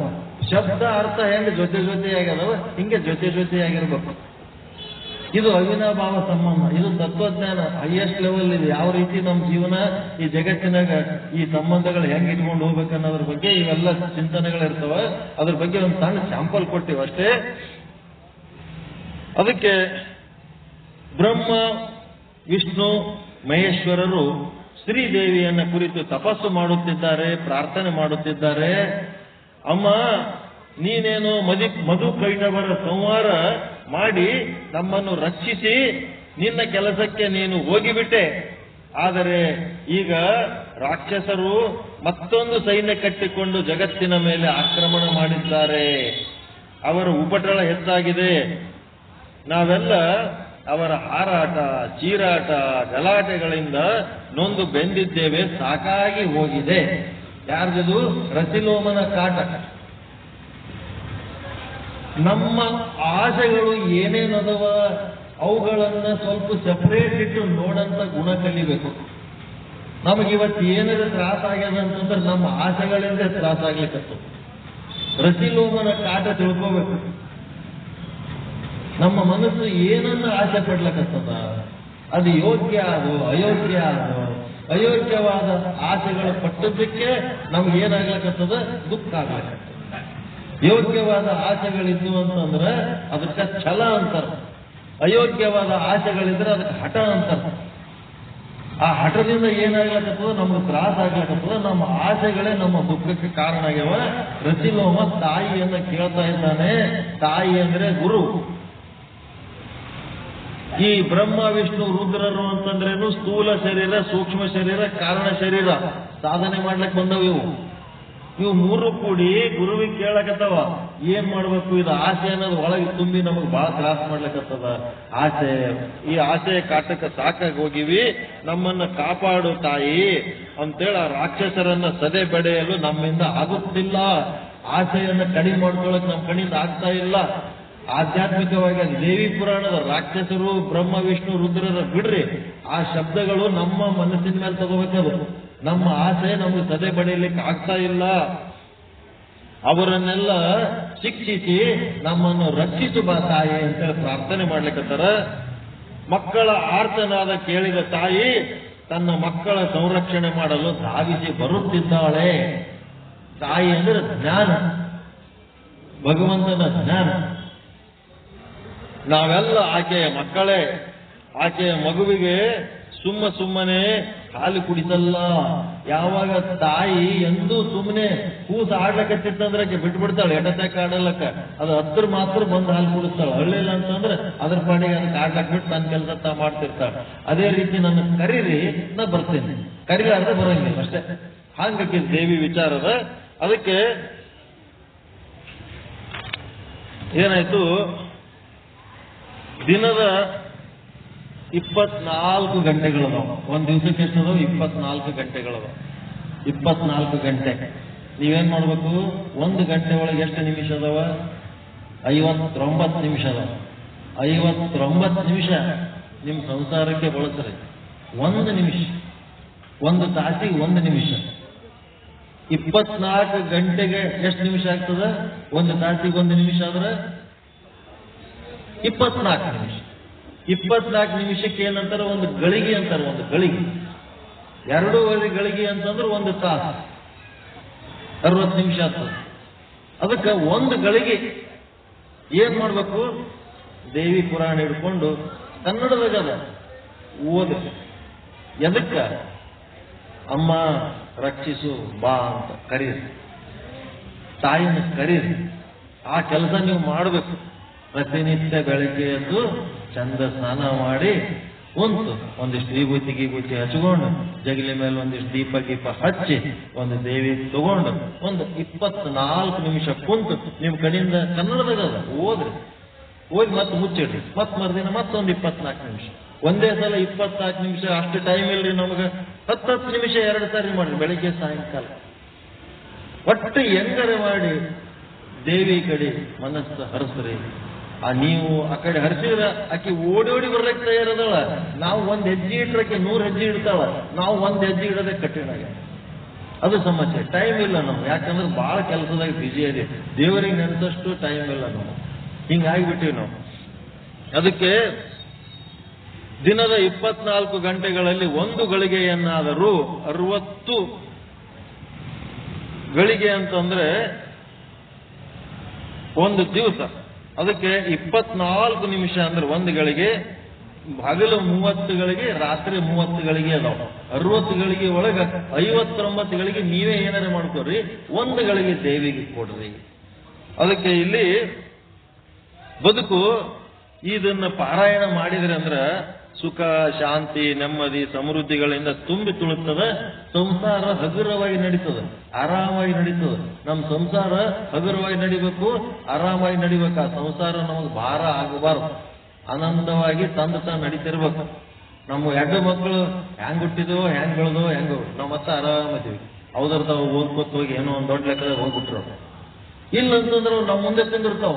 ಏನ್ ಮಾಡ್ಬೇಕು, ಏನ್ ಓದಿಸಿ, ಏನ್ ಓದಿಸ್ಲಿ, ಎಲ್ಲಿ ಟ್ಯೂಷನ್ ಹಚ್ಚಲಿ, ಏನು ಓದಿದ್ರು ಅವ್ ಅಲ್ಲೇ, ನಾವು ಇಲ್ಲೇ ರೊಕ್ಕ ಖರ್ಚಾಗ್ಲಕತ್ತದ, ಮಕ್ಕಳು ಮುಂದಕ್ಕೆ ಬರಲಾಗ್ಯಾವ. ಎಂತ ಚಿಂತೆ ಇದೆಲ್ಲ. ಯಾಕಂದ್ರೆ ನಮ್ಮ ಮನಸ್ಸು ದೇವರ ಕಡೆ ಇಲ್ಲ, ದೇವರ ಕೃಪೆ ನಮ್ಮ ಮೇಲೆ ಇಲ್ಲ. ಅದ್ರ ಸಲುವಾಗಿ ನಮಗೆ ಕಷ್ಟ ಆಗತ್ತೆ. ಸದಾ ಕಾಲ 8 ತಾಸು ಪಟ್ಟಿಗೆ ಹೆಂಗ್ ದುಡಿತೀವಿ, 8 ತಾಸು ದೇವರ ಸಲುವಾಗಿ ನಾವು ಸಾಧನೆ ಮಾಡಬೇಕು.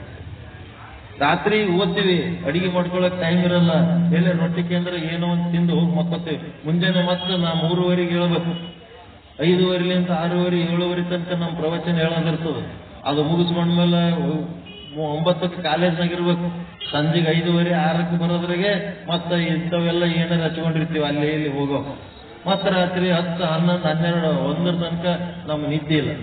ಆದ್ರೂ ಆ ದೇವರ ಒಂದು ವಿಚಾರದಾಗ ಇರ್ತೀವಲ್ಲ, ದೇವರ ವಿಚಾರದಾಗ 5 ನಿಮಿಷ ಇದ್ರೆ 1 ತಾಸಿನ ನಿದ್ದೆಗೆ ಶಾಂತಿ ಸಿಕ್ತು. ಅಷ್ಟು ನಿದ್ದೆ ಮಾಡಿದಷ್ಟು ಶಾಂತಿ ನಮಗೆ ಸಿಕ್ತು.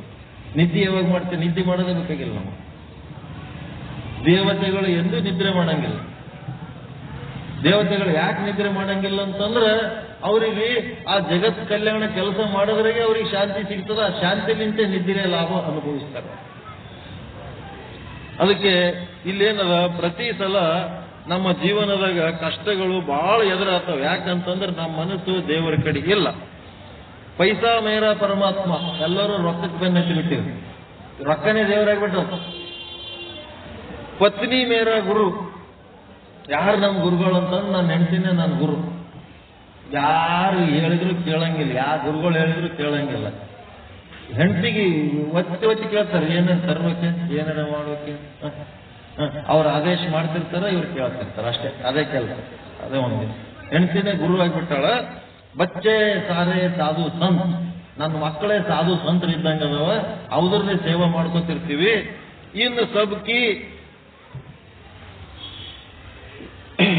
ಇನ್ನು ಸಬ್ಕೋ ಛೋಡ್ಕೆ ಕಿಸ್ ದೇವಿಕಾ ಪೂಜಾ ಕರು. ಇವೆಲ್ಲ ಬಿಟ್ಟು ರೊಕ್ಕನೇ ನನ್ನ ದೇವರು, ಮಕ್ಕಳೇ ನನ್ನ ಸಾಧು ಸಂತರದಾರ, ಮತ್ತೆ ಹೆಂಡತಿನೇ ಗುರು ಅದಳ, ಇವು ಬಿಟ್ಟಿಗೆ ಮತ್ತೆ ದೇವಿ ಪೂಜೆ ಮಾಡ್ಲಿ, ಹೋಗ ಆ ಕಡೆ ಅಂತಿರ್ತಾನ. ಸಂಸಾರ ಮಾಡ್ಬೇಕಾದ ಮನಸ್ಸು ಹಂಗ ಅಂತಿರ್ತದಂತ. ಇಂತರ ಪಾಮರ ಜೀವಿಗಳಲ್ಲಿ ಎಲ್ಲಿಯ ದೇವಿ, ಎಲ್ಲಿಯ ಮೋಕ್ಷ?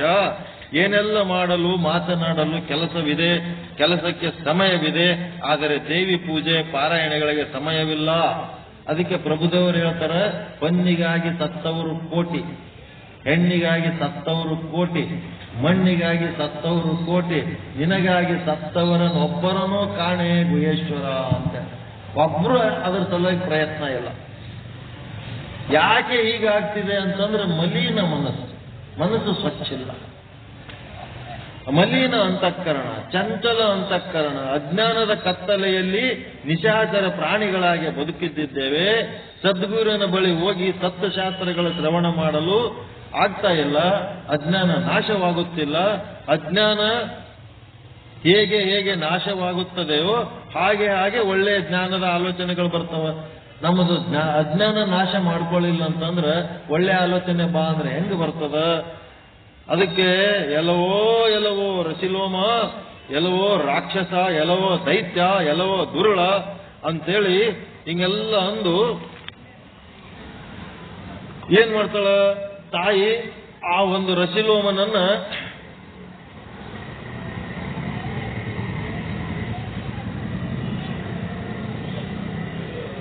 ಸಂಹಾರ ಮಾಡೋಕ ಯುದ್ಧ ಮಾಡ್ತಿರ್ತಾಳ. ಆಸೆಗಳು ಹೆಂಗ್ ಬರ್ತಿರ್ತಾವ ಅನ್ನೋದಕ್ಕೆ ಕೆಲವೊಂದು ಆಸೆಯ ಉದಾಹರಣೆಗಳು ಕೊಡ್ತಾರ. 5ಕ್ಕೆ ಲಕ್ಕಮ್ಮ, 5ಕ್ಕೆ ಮಾರಯ್ಯ ಅಂತಿರ್ತಾರ. ಅವ್ರೇನ್ ಮಾಡ್ತಾರೆ, ಲಗ್ನ ಮಂಟಪದಾಗ ಅಲ್ಲಿ ಇಲ್ಲಿ ಅಕ್ಕಿ ಚೆಲ್ತಾವಲ್ಲ, ಹೋಗಿ ಕಲ್ಯಾಣದ ಶರಣರ ಕಾಲದಾಗ ಅಕ್ಕಿ ಬೆಳ್ಕೊಂಡು ಬಂದು ಅಡಿಗೆ ಮಾಡಿ ದಾಸೋಗ ಮಾಡಿ ಎಲ್ಲರಿಗೂ ಊಟಕ್ಕಾಗಿ ತಾವು ಊಟ ಮಾಡ್ತಿರ್ತಾರ. ಅಂತದ್ರಾಗ ಅವ ಮಾರಯ್ಯ ಗಂಡ ಎಲ್ಲೋ ಒಂದ್ ಕಡೆ ಜಗ್ಗಿ ಅಕ್ಕಿ ಇಟ್ಟಿರ್ತಾರ, ಅವು ಹಾಕೊಂಡು ಬಂದ್ಬಿಟ್ಟಿರ್ತಾನ. ಅದಕ್ಕೆ ಆಕೆ ಏನಂತಾಳ, ಈ ಸಕ್ಕಿ ಇರುವಾಗ ಆ ಸಕ್ಕಿಯ ಆಸೆ ನಿನಗೆ ಹಾಕೋ ಮಾರಯ್ಯ ಅಂತಾಳಕ್ಕೆ. ದಿನ ಏನ್ ತರ್ತಿದಿ ಅಷ್ಟೇ ತಗೊಂಬ, ಮತ್ತೆ ಹೆಚ್ಚಿನ ಏನು ತರ್ಲಕ್ ಹೋಗ್ಬೇಡ. ಈಗಿನ ಕಾಲದಾಗ ಏನದ, ಪಗಾರ ಹಾಕಿ ಗಂಡ ತಂದನಂತಂದ್ರೆ ಹೆಂಡತಿ ಸಮಾಧಾನ ಇಲ್ಲ. ದಿನ ಬೇರೆ ಏನಾರ ತಂದ್ರೆ ಸಮಾಧಾನ. ಪಗಾರ ಏನು ಬರೀ ಪಗಾರ ಮೇಲೆ ಪಗಾರ ತಂದ್ಕೊಡ್ರಿ ಏನೋ ಅದು ಪಗಾರ ಮೇಲೆ ಬದುಕಿದ್ರೆ ಪ್ರಸಾದದ ಜೀವನ. ಅದು ಬಿಟ್ಟಿಗೆ ನಾವು ಮತ್ತೆ ದಿನ ಯಾವ್ದಾರ ಲಂಚದ ರೊಕ್ಕ ತಿಂದು ಭ್ರಷ್ಟಾಚಾರ ರೊಕ್ಕ ತಿಂದ್ರೆ ಅದೇನಾಗ್ತದ? ಎಲ್ಲರೂ ಒಂದ್ ಕಡೆ ಮತ್ತೆ ನಮಗ ನಷ್ಟಕ್ಕ ಕಷ್ಟಕ್ಕ ಈಡು ಮಾಡ್ತದ, ಅದು ಗೊತ್ತಾಗಂಗಿಲ್ಲ ನಮಗಷ್ಟೇ. ಅದಕ್ಕೆ ಈ ಸಕ್ಕಿ ಇರುವಾಗ ಆ ಸಕ್ಕಿ ಹಾಕವು ಮಾರಯ್ಯ ಅಂತ ಹೇಳ್ತಾಳ. ಮತ್ತೆ ಸಣ್ಣವರಿದ್ದಾಗ ಅಕ್ಕಿ ಉಣ್ಬೇಕಂತಿದ್ದೆವು, ಅನ್ನ ಉಣ್ಬೇಕಂತಿದ್ದೆವು, ಚಲೋ ಅಕ್ಕಿ ಇದ್ದಿದ್ದಿಲ್ಲ ಸಣ್ಣವರಿದ್ದಾಗ. ಅಕ್ಕಿದು ಬಹಳ ಕಷ್ಟ ಇತ್ತು ಮೊದಲು, ಉಣ್ಬೇಕನ್ನೋ ಆಸೆ ಬಹಳ ಇತ್ತು. ಈಗ ಎಲ್ಲರ ಮನೆಯಾಗ ಕ್ವಿಂಟಲ್ ಗಟ್ಲೆ ಅಕ್ಕಿ ಅದಾವ. ಡಾಕ್ಟರ್ ಹೇಳ್ತಾನೆ ತಿನ್ನಿ ಅಂದ್ರೆ ಸಾಯ್ತಿದೆ, ಶುಗರ್ ಬರ್ತದ, ಅಕ್ಕಿ ತಿನ್ಬೇಡ ಅಂತ. ನೋಡ್ರಿ ಈಗ ಅಕ್ಕಿ ಅದಾವ ತಿನ್ಬೇಡ ಅಂತ. ಅವಾಗ ಅಕ್ಕಿ ಇದ್ದಿದ್ದಿಲ್ಲ, ತಿನ್ಬೇಕಂತಿದ್ದೆವು. ಇವೆಲ್ಲ ವಿಪರ್ಯಾಸಗಳು. ಮತ್ತೆ ಏನ್ ಬಂದದ್ದು ರೊಕ್ಕ ಏನ್ ಮಾಡ್ತೀವಿ? ಸೀದಾ ಒಯ್ದು ಬ್ಯಾಂಕಿನಾಗ ಇಡೋದು, ಮನೆಯಾಗ ಸುಮ್ಮ ತಂಗಳ ರೊಟ್ಟಿ ಚಟ್ನಿ ತಿಂದು ಕೂತ್ಬಿಡೋದು. ಚಂದ ಉಣ್ರಿ, ಚಂದ ತಿನ್ರಿ. ಅದು ಬಂದದ್ದೇ ಚಂದ ಅಡಿಗೆ ಮಾಡ್ಕೊಂಡು ಉಣೋದ್ರ ಸಲುವಾಗಿ ಸಂಪತ್ತು ಬಂದಿರ್ತದ. ಅದು ಉಣದ್ ಬಿಟ್ಟಿಗೆ ರೊಕ್ಕ ಜಮಾಯಿಸಿ ಬ್ಯಾಂಕಿಗೆ ಇಟ್ರ ಆ ಲೋಭಿಯ ದುಡ್ಡು ಪರಮ ಪವಿತ್ರ ಗಂಟಂತ. ಲೋಭಿ ಜಿಪುಣನ ಗಂಟು ಬಹಳ ಪವಿತ್ರ ಅಂತ. ಯಾಕಂದ್ರೆ ಅವತ್ ತಾನು ಮುಟ್ಟಲ್ಲ ಅಂತ, ಅದಕ್ಕೆ ಇನ್ನೊಬ್ಬರಿಗೆ ಮುಟ್ಲಕ್ ಬಿಡಂಗಿಲ್ಲ ಅಂತ. ಭಾರಿ ಮಡಿವಂತಿಕೆಯಿಂದ ಜಮಾಯಿಸಿಟ್ಟು ಹೋಗಿರ್ತಾನಂತ. ಲೋಭಿಯ ಗಂಟು ಪರಮ ಪವಿತ್ರವಾದ ಗಂಟು, ತಾನು ತಿನ್ನಲ್ಲ, ಇನ್ನೊಬ್ಬರಿಗೆ ಕೊಡಂಗಿಲ್ಲ. ಅದಕ್ಕೆ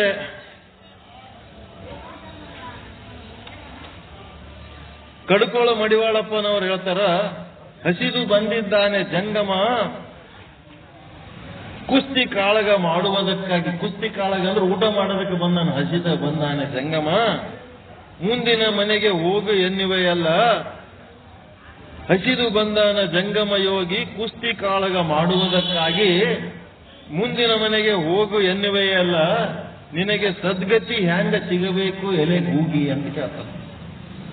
ಯಾರ ಮನೆಗೆ ಭಿಕ್ಷುಕರು ಬರಂಗಿಲ್ಲ ಅದು ಪಾಪಿಷ್ಟ್ರ ಮನಿ ಅಂತ. ಪುಣ್ಯವಂತರ ಮನೆಗೆ ಮಾತ್ರ ಭಿಕ್ಷುಕರು ಬರ್ತಾರಂತ ಏಟರೆ ಒಂದಿಷ್ಟು ಕೊಟ್ಟು ಕಳಿಸ್ಬೇಕಂತ. ಭಿಕ್ಷುಕರೇ ಬರಂಗಿಲ್ಲ ಅಂತ ಅಂದ್ಮೇಲೆ ಅದು ಪಾಪಿಷ್ಟ್ರ ಮನೆ. ಅಲ್ಲಿ ಯಾರು ಒಂದು ಬೆಕ್ಕು ಸಹಿತ ಬರಲ್ಲ, ಒಂದು ಗುಬ್ಬಿ ಸಹಿತ ಬರಂಗಿಲ್ಲ ಅಂತ ಅವ್ರ ಮನೆಗೆ. ಯಾರ ಮನೆಗೆ ಬೆಕ್ಕು ನಾಯಿ ಇವೆಲ್ಲ ಭಿಕ್ಷುಕರು ಹಿಂಗೆಲ್ಲ ಓಡಾಡ್ತಿರ್ತಾರೆ, ಅದು ಪುಣ್ಯವಂತರ ಮನೆ ಅಂತ.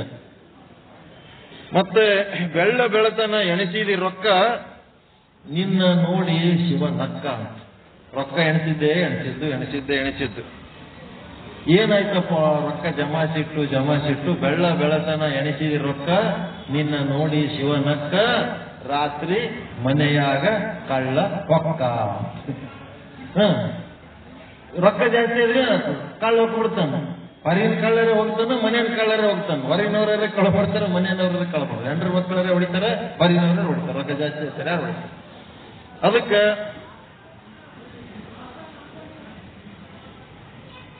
ಏನಾರ ಮಾಡು, ರೊಟ್ಟಿ ಚಟ್ನಿ ಕೊಟ್ಬಿಡು ಸಾಕು ಅಂತ ಅನ್ನೋದು ಬಿಟ್ಟು ಚಂದ ಅಡಿಗೆ ಮಾಡು, ಚಂದ ಊಟ ಮಾಡಮ್ಮ ಅಂತೇಳಿ ಹೊಟ್ಟಿ ಶಾಂತಿ ಇರಂಗ ರೊಟ್ಟಿ, ಕಾಳು ಪಲ್ಯ, ತರಕಾರಿ ಏನೇನ್ ಬೇಕು ಚಂದ ಉಂಡು, ಹಣ್ಣು ಹಂಪಲು ಹೈನು ತಿಂದು ಆನಂದವಾಗಿ ಇರೋಂಥ ಒಂದು ಜೀವನ ಮಾಡಬೇಕು.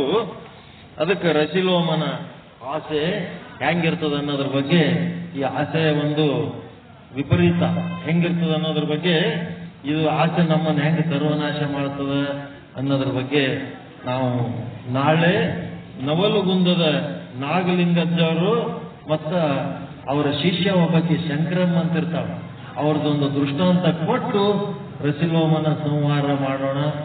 ಆಮೇಲೆ ಮುಂದಿನ ರುದ್ರಾಗ್ರ, ಬಿಡಾಲ ಎಲ್ಲ ರಾಕ್ಷಸರ ಸಂಹಾರ 1 by 1 ಮಾಡ್ಕೊಂಡು ಹೋಗೋಣ. ನಾಳೆ ರಸಿಲೋಮನ ಸಂಹಾರ ಇರ್ತದೆ. ಆ ಒಂದು ದೃಷ್ಟಾಂತ ಪ್ರತಿಯೊಬ್ಬರು ಕೇಳಲೇಬೇಕು. ನವಲಗುಂದದ ನಾಗಲಿಂಗಜ್ಜವರ ದೃಷ್ಟಾಂತ ಯಾವ ರೀತಿ ದೈವಿ ಕಾರುಣ್ಯ ಇದ್ರ ಮ್ಯಾಲ ಹೊತ್ತೀವಿ, ಯಾವ ರೀತಿ ಆ ಗರ್ವ ಬತ್ತು ಅಂದ್ರೆ ತೆಳಗ್ ಹೊತ್ತೀವಿ. ಎರಡನ್ನೂ ಸೇರಿಸಿ ಹೇಳಂತ ಒಂದು ದೃಷ್ಟಾಂತ ಬಹಳ ಒಳ್ಳೆ ಅನುಭವ ಅದ. ನಾಳೆ ಹೇಳೋಣ. ಸಮಯದ ಅವಕಾಶ ಇದ್ದಷ್ಟು ಹೇಳ್ತೀವಿ, ಮತ್ತ ಪೂರ್ತಿ ಹೇಳ್ತೀವಿ. ಈ 9 ದಿನದಾಗೆ ಎಲ್ಲ ಹೇಳಂದ್ರೆ ಅಂತ ಆರ್ಟಿಸ್ಟ್ಗಳು ಅಲ್ಲ, ನಾವು ಕಲಾಕಾರರಲ್ಲ. ಅದು ಕಲಾಕಾರರು ಮಾಡ್ತಾರೆ, ಎಲ್ಲ ಅಷ್ಟು ಒಂದೇ ಸಲ ಹೇಳ್ತಾರೆ, ಎಲ್ಲ ನಿಮ್ ಮುಂದೆ ಓದ್ತಾರೆ, ತಿಳಿಲಂಗ. ನಾವೆಲ್ಲ ಶ್ಲೋಕಗಳು ಓದಿದ್ರೆ ಏನ್ ಅರ್ಥ ಆಗ್ತದೆ? ಜ್ಞಾನ ಹೇಳಿದ್ರೆ ಮುಖ್ಯ. ಅದಕ್ಕೆ ನಾವು ಶ್ಲೋಕನೂ ಓದ್ತೀವಿ, ಹೇಳ್ತೀವಿ, ಟೈಮ್ ಬೇಕು ಅದಕ್ಕೆ. ಆ ಟೈಮಿನ ಸಲುವಾಗಿ ನಾವೇನ್ ಮಾಡಿವಿ, ಮಂಗಳವಾರ ಇಲ್ಲಿ 7 ರಿಂದ 8 ಒಂದು ಪ್ರೋಗ್ರಾಮ್ ಇಟ್ಕೊಂಡಿವಿ. 7 ರಿಂದ 8 ಗುಡಿಯಾಗ ಬಂದು ಕುಂದಿರ್ತೀವಿ. ಯಾರಿಗೆ ಇಷ್ಟ ಅದ ಬರ್ರಿ, ಏನ್ ಕೇಳ್ಬೇಕು, ಏನ್ ಹೇಳ್ಬೇಕು, ಏನೇನ್ ಮಾಡ್ಬೇಕು ಮಾಡ್ರಿ. ಅವ್ರೊಂದ್ ಸ್ವಲ್ಪ ಫೋನ್ ನಂಬರ್ ಬರ್ದ್ರಿ ಅಂದ್ರೆ ಒಂದು ಗ್ರೂಪ್ ಮಾಡ್ತೀವಿ, ಅಲ್ಲಿ ಕೊಟ್ಟಿವಿ ಫೋನ್ ನಂಬರ್ ಲಿಸ್ಟ್ ಮಾಡ್ಬೇಕ. ಮತ್ತೆ ಇಲ್ಲಿ ತನಕ ರಸಿಲೋಮನ ಆರ್ಭಟ ಅಂದ್ರೆ ಏನಿಲ್ಲ, ನಮ್ಮ ಆಚೆಯ ಆರ್ಭಟಗಳ ಬಗ್ಗೆ ಇನ್ನೂ ಡಿಟೇಲ್ ಆಗಿ ಹೇಳ್ಬೇಕು, ಸಮಯ ಇಲ್ಲ. ಅದಕ್ಕೆ ಸಿಂಪಲ್ ಆಗಿ ಸಾವಕಾಶ ಸ್ವಲ್ಪ ಹೇಳ್ಕೊತ ಹೋಗ್ಲಕತ್ತೀವಿ. 9 ದಿನದಾಗ ಎಲ್ಲ ಹೇಳಂದ್ರೆ ಹೆಂಗಾಗ್ತದ. ಹಾಗೆ ಎಲ್ಲರಿಗೂ ಒಳಿತಾಗಲಿ, ಎಲ್ಲರಿಗೂ ಶುಭವಾಗಲಿ. ಪರಮಾನಂದ ಪ್ರಾಪ್ತಿ ಭವ, ಸರ್ವ ದುಃಖ ನಿವೃತ್ತಿ ಭವ, ಇಷ್ಟಾರ್ಥ ಸಿದ್ಧಿರಸ್ತು. ಯಶಸ್ವಿ ಭವ, ಯಶಸ್ವಿ ಭವ. ಜೈ ಶುದ್ಧ ಬ್ರಹ್ಮ, ಜೈ ಜೈ ಶುದ್ಧ ಬ್ರಹ್ಮ, ಜೈ ಶುದ್ಧ ಬ್ರಹ್ಮ, ಜೈ ಜೈ ಶುದ್ಧ ಬ್ರಹ್ಮ. ಎಲ್ಲರಿಗೂ ಶರಣಾರ್ಥಿಗಳು, ಎಲ್ಲರಿಗೂ ಶರಣಾರ್ಥಿಗಳು. ನಾಳೆ ಆದಷ್ಟು ಬೇಗ ಬನ್ರಿ, ಆದಷ್ಟು ಜಾಸ್ತಿ ವಿಷಯ ಹೇಳಕ್ಕೆ ಸಾಧ್ಯ ಆಗ್ತದೆ. ಸಾಕಷ್ಟು ಪೇಷನ್ಸ್ ಲಿಂತ ಕುಂತು ಕೇಳಕತ್ತೀರಿ, ಆಸಕ್ತಿಲಿಂತ. ಅದು ನಿಮಗೆ ತ್ರಾಸ ಕೊಡ್ತು. ಮೈ ಕೈ ಮನಿ ಕೆಲಸ ಎಲ್ಲ ಬಿಟ್ಟು ಅದಕ್ಕೇನಂತಾರೆ ತಪಸ್ಸು ಅಂತಾರೆ. ತಪಸ್ಸು ದೇವರಿಗಾಗಿ ನೀವು ಪಡುವ ಕಷ್ಟನೇ ತಪಸ್ಸು. ಜ್ಞಾನಕ್ಕಾಗಿ ನೀವು ಪಡುವ ಕಷ್ಟನೇ ತಪಸ್ಸು. ಗುರುವಿನ ಮುಂದೆ ಕೂತು ಶಾಸ್ತ್ರ ಕೇಳುವ ಒಂದು ಕಷ್ಟ ಏನು ಅನುಭವಿಸ್ತಿರಲ್ಲ ಅದೇ ತಪಸ್ಸು. ಮತ್ತಿನ್ನೇನಿಲ್ಲ. ಅಡವೆಗೆ ಹೋಗಿ ಏನ್ ಮಾಡ್ತೀನಿ ಅಂದ್ರೆ ಒಳಗೆ ಕೆಟ್ಟ ಗುಣ ಇಟ್ಕೊಂಡು ಮನೆ ಒಳಗಿದ್ರು ಅವ ಹೋಗಿನೇ, ಅಡವೆಗಿದ್ರು ಹೋಗಿನೇ. ಕೆಟ್ಟ ಗುಣ ಕಳ್ಕೊಂಡು ಮನೆ ಒಳಗಿದ್ರು ಯೋಗಿನೇ, ಅಡವೆಗಿದ್ರು ಯೋಗಿನೇ. ಅದಕ್ಕೆ ಅಜ್ಞಾನ ಕಳ್ಕೊಳ್ಳೋ ಪ್ರಯತ್ನ ಮಾಡೋಣ ನಾವು ನೀವೆಲ್ಲರೂ ಅಂತ ಹೇಳ್ಕೊತ ಓಂ ಶಾಂತಿ ಶಾಂತಿ ಶಾಂತಿ. ಇದು ಮಂಗಳಾರತಿ ಒಂದಿಷ್ಟು ಹೇಳಿ.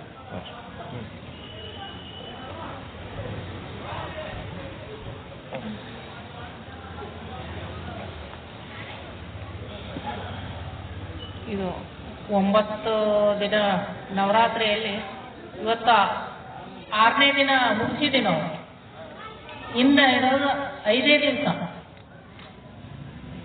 4 ದಿವಸ, 3 ದಿವಸ. ಬುಧವಾರ, ಗುರುವಾರ, ಶುಕ್ರವಾರ. ನಾನು ಇಲ್ಲಿ ಬಡಾವಣೆಯಲ್ಲಿ ಇಂಥ ಒಂದು ದೇವಿ ಮಹಾತ್ಮೆ ಹೇಳ್ತಾರ ಅಂತಂದ್ರ ಇದು ತಾಯಂದ್ರು ಕೂಡ ಗಮನ ಇಟ್ಟು ಕೇಳ್ಬೇಕು, ಬರ್ಬೇಕು ಅನ್ನೋದು ನನ್ನ ಆಸೆ. ಯಾಕಂದ್ರ ಒಂದು ಮನೆ ಬೆಳಗ್ಬೇಕಾದ್ರ, ಉದ್ಧಾರ ಆಗ್ಬೇಕಾದ್ರ ಮೇನ ತಾಯಂದ್ರ ಹೆಣ್ಮಕ್ಳು. ಈ ದೇವಿ ಒಂದು ಮಹಿಮೆಯನ್ನ ನಾವು ಕೇಳ್ತೀವಿ ಅಂತಂದ್ರ ಆಕೆ ನಮಗ ಏನೆಲ್ಲ ಕೊಡ್ತಾಳ. ವರ್ಷವಿಡೀ ಆಕೆ ದೇವಸ್ಥಾನಕ್ಕೆ ಬಂದು ನಾವಿದು ಕೇಳಕ ಆಗೋದಿಲ್ಲ. ಅದಕ್ಕೆ ಏನ್ ಮಾಡ್ಯಾರ, ಒಂದು ವರ್ಷದಲ್ಲಿ ಕೊನೆಗೆ 9 ದಿವಸ ಆದರೂ ಆಕೆಯ ಒಂದು ಪಾರಾಯಣವನ್ನ ಕೇಳ್ರಿ, ಆಕೆಯ ಮಹಿಮೆಯನ್ನ ಕೇಳ್ರಿ, ಆಕೆ ಏನೆಲ್ಲ ಕೊಡ್ತಾಳ ಅಂದಿದ್ದು ಅದು ಆಗ್ತದ. ಯಾಕಂದ್ರ ನಮ್ದೇ ಉದಾಹರಣೆ ಹೇಳ್ಬೇಕಂದ್ರ ನಾವು ಮತ್ತೆ ಸಂಸಾರಿಕರು, ನಮಗೂ ಕಷ್ಟಗಳು ಬರ್ತಾವ. ಆ ಕಷ್ಟಗಳು ಬಂದಾಗೆಲ್ಲ ನಾನು ಯಾರನ್ನ ಬೇಡ್ಕೊಂತೀನಿ ಅಂದ್ರೆ ಆ ದೇವಿನ ಬೇಡ್ಕೊಂತೀನಿ. ದೇವಿ ನೀನ್ ಹೆಂಗ್ ಮಾಡ್ತಿದ್ದಿ, ಕಷ್ಟ ತಂದಿದಿ, ಅದನ್ನ ಹೆಂಗ್ ಬಗೆಹರಿಸ್ತಿದ್ದಿ, ಅದು ನಿನಗೆ ಬಿಟ್ಟಿದ್ದು ಅಂತ. ಯಾವಾಗ ಶುರು 1 ವರ್ಷ ಮುಂದ ಅದು ಯಾವಾಗ ಬಗೆಹರಿಸ್ತಾ, ಆಕಿ ದಸರಾ ಟೈಮ್ನಾಗ ನನಗ ಆಕೆ ಬಗೆಹರಿಸ್ತಾ ಕಷ್ಟ ಅಂತಂದು ದೇವಿ ಮೇಲೆ ಭಾರ ಹಾಕಿ ನಾನು ಕೆಲಸ ಕಾರ್ಯಗಳನ್ನ ನಾವು ಮಾಡ್ತೀವಿ. ಹಿಂಗಾಗಿ ನಮಗ ಯಾವುದಕ್ಕೂ ಕೊರತೆ ಇರ್ಲಾರ್ದಂಗ ಆ ತಾಯಿ ನೋಡ್ಕೊಂಡು ಬಂದ, ಯಾವುದಕ್ಕೂ ಕೊರತೆ ಇಲ್ಲ. ಮಗಳು ಡಾಕ್ಟರ್ ಆಗ್ಬೇಕು ಅಂತ ಆಸೆ ಪಟ್ಟಿದ್ಲು, ಅದರಂಗಾಗಿ ಲೇಡಿ ಸ್ಪೆಷಲಿಸ್ಟ್ ಹೆಣ್ಮಕ್ಳ ಡೆಲಿವರಿ ಮಾಡ್ತಾರಲ್ಲ ಆ ಡಾಕ್ಟರ್. ಮಗ ಇಂಜಿನಿಯರ್ ಆಗ್ಬೇಕಂತ ಆಸೆ ಪಟ್ಟಿದ್ದ, ಅವನು ಲಕ್ಷಗಟ್ಟಲೆ ಪಗಾರ, ಮಗ ಇಂಜಿನಿಯರ್. ನಾವು ಇಬ್ರು ನೌಕರಿ ಮಾಡ್ತೇವೆ. ಆದ್ರೂ ಏನೋ ಒಂದು ಆಸೆ, ಇದು ಮಾಡಬೇಕು ಅಂತ. ಆ ಆಸೆಯನ್ನು ನಾವು ದೇವಿಗೆ ಒಪ್ಪಿಸಿದ್ರ ಆಕೆ ಮಾಡೇ ಮಾಡ್ತಾಳ. ಈಗ ಇವತ್ತು 6ನೇ ದಿನ ಅಂತಂದ್ರ ದೇವಿ ಫಸ್ಟ್ ದಿನನೇ ನಮ್ಗಿದು ಒಂದು ಕೂತು ಬಂದಾಗ ಇದನ್ನ ಬಗೆಹರಿಸಮ್ಮ ಅಂತಂದ್ರ ಇವತ್ತು ಮಧ್ಯಾಹ್ನ ಇವರು ನಾನು ಹೊರದಾಗ ಫೋನ್ ಮಾಡಿದ್ರು. ನಾವೇನು ಅನ್ಕೊಂಡಿದ್ವಿ ಅದು ಆಯ್ತು ನೋಡು, ನಾನೇನೆಂದೆ ಆಕೆ ದೇವಿ ಇದ್ದಾಳ, ಆಕೆ ನಮಗೇನು ಅನ್ಯಾಯ ಮಾಡೋದಿಲ್ಲ, ಅದು ಕೆಲಸ ಆಗತ್ತ ಆಯ್ತು ಅಂತ ಸುಶೀಲೆ ಫೋನ್ನೇ ಮಾತಾಡಿದೆ. ನಾನು ಫಸ್ಟ್ ದಿನನೇ ದೇವಿಗೆ ಬೇಡಿಕೊಂಡೆ, ಈ ವರ್ಷ ಈ ಕಷ್ಟ ಬಂದದ ನಮಗ, ಈ ಕುತ್ತ ನೀನು ಹೆಂಗ್ ಬಗೆಹರಿಸ್ತೆ ಅಂತಂದ್ರ 1 ಗಂಟೆಗೆ ಫೋನ್ ಮಾಡಿ ನಾನು ಹೊಲ್ದಾಗಿದ್ದೆ ಹೇಳಿದ್ರು ಇದು ಬಗೆಹರಿತು ಅಂತ. ಹಂಗ ಇಲ್ಲೇ ತಾಯಂದಿರು ಮನಸ್ಸು ಮಾಡ್ಬೇಕು, ಮನಸ್ಸು ಮಾಡಿ ಒಂದು 5 ನುಡಿಯರ ಅವರು ಕಿವ್ಯಾಗ ಹಾಕೊಂಡ ಅದು ನಮಗ ಕಿತ್ತಿ ಆಗುತ್ತ. ಯಾಕೋ ಏನೋ ಅದು ಮನಸ್ಸು ಮಾಡೋವಲ್ಲು, ವರ್ಷ ಕುಂದ್ರವಲ್ಲು, ಅದೇ ನಾವು ಒಂಥರ ಬರೋದು. ಕಡೆಗೆ ಈ ವರ್ಷ ಮುಗಿಲಿ, ಮುಂದಿನ ವರ್ಷ ಆದ್ರೂ ಅವ್ರಿಗೆ ಒಂದು ಆಸೆ ಹುಟ್ಟಲಿ, ಅವ್ರು ತಾವು ಏನು ಅನ್ಕೊಂತಾರ ಅದನ್ನ ಆ ದೇವಿ ನೆರವೇರಿಸಿಲ್ಲ ಅಂದ್ರೆ ಅವ್ರ ಮನಸ್ಸಿನಾಗಿನ ಹುಟ್ಟಿ ಅವ್ರು ಬಂದು ಈ ಪ್ರವಚನವನ್ನ ಕೇಳಲಿ ಅಂತಂದು ನಾನು ಆಸೆ ಪಡ್ತೀನಿ. ಈಗ ಒಂದು ಮಂಗಳಾರತಿ. ಅಂಬಾ ಪರಮೇಶ್ವರಿ ಅಖಿಲಾಂಡೇಶ್ವರಿ ಆದಿ ಪರಾಶಕ್ತಿ ಪಾಲಯ ಮಾಂ. ಅಂಬಾ ಪರಮೇಶ್ವರಿ ಅಖಿಲಾಂಡೇಶ್ವರಿ ಆದಿ ಪರಾಶಕ್ತಿ ಪಾಲಯ ಮಾಂ. ಮಾತಾ ಮಹೇಶ್ವರಿ ದುರ್ಗಾ ಲಕ್ಷ್ಮಿ ವಾಣಿ ಸರಸ್ವತಿ ಪಾಲಯ ಮಾಂ. ಮಾತಾ ಮಹೇಶ್ವರಿ ದುರ್ಗಾ ಲಕ್ಷ್ಮಿ ವಾಣಿ ಸರಸ್ವತಿ ಪಾಲಯ ಮಾಂ.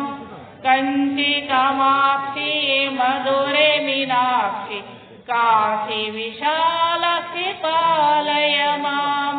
ಅಂಬಾ ಪರಮೇಶ್ವರಿ ಅಖಿಲಾಂಡೇಶ್ವರಿ ಆದಿ ಪರಾಶಕ್ತಿ ಪಾಲಯ ಮಾಂ. ಓಂಕಾರೇಶ್ವರಿ ರೀಂಕಾರೇಶ್ವರಿ ಭವಾನಿ ಶಂಕರಿ ಪಾಲಯ ಮಾಂ. ಓಂಕಾರೇಶ್ವರಿ ರೀಂಕಾರೇಶ್ವರಿ ಭವಾನಿ ಶಂಕರಿ ಪಾಲಯ ಮಾಂ. ಕಂಚಿ ಕಾಮಾಕ್ಷಿ ಮಧುರೆ ಮೀನಾಕ್ಷಿ ಕಾಶಿ ವಿಶಾಲಾಕ್ಷಿ ಪಾಲಯ ಮಾಂ. ಅಂಬಾ ಪರಮೇಶ್ವರಿ ಅಖಿಲಾಂಡೇಶ್ವರಿ ಆದಿ ಪರಾಶಕ್ತಿ ಪಾಲಯ ಮಾಂ. ಶ್ರೀ ಭುವನೇಶ್ವರಿ ರಾಜರಾಜೇಶ್ವರಿ ಅನಂತ ರೂಪಿಣಿ ಪಾಲಯ ಮಾಂ. ಶ್ರೀ ಭುವನೇಶ್ವರಿ ರಾಜರಾಜೇಶ್ವರಿ ಅನಂತ ರೂಪಿಣಿ ಪಾಲಯ ಮಾಂ. ಓಂಕಾರೇಶ್ವರಿ ರೀಂಕಾರೇಶ್ವರಿ ಶ್ರೀ ಚೌಡೇಶ್ವರಿ ಪಾಲಯ ಮಾಂ. ಶ್ರೀ ಚೌಡೇಶ್ವರಿ ಪಾಲಯ ಮಾಂ.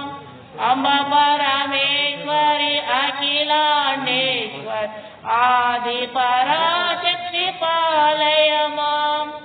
ಆದಿ ಪರಾಶಕ್ತಿ ಪಾಲಯ ಮಾಂ.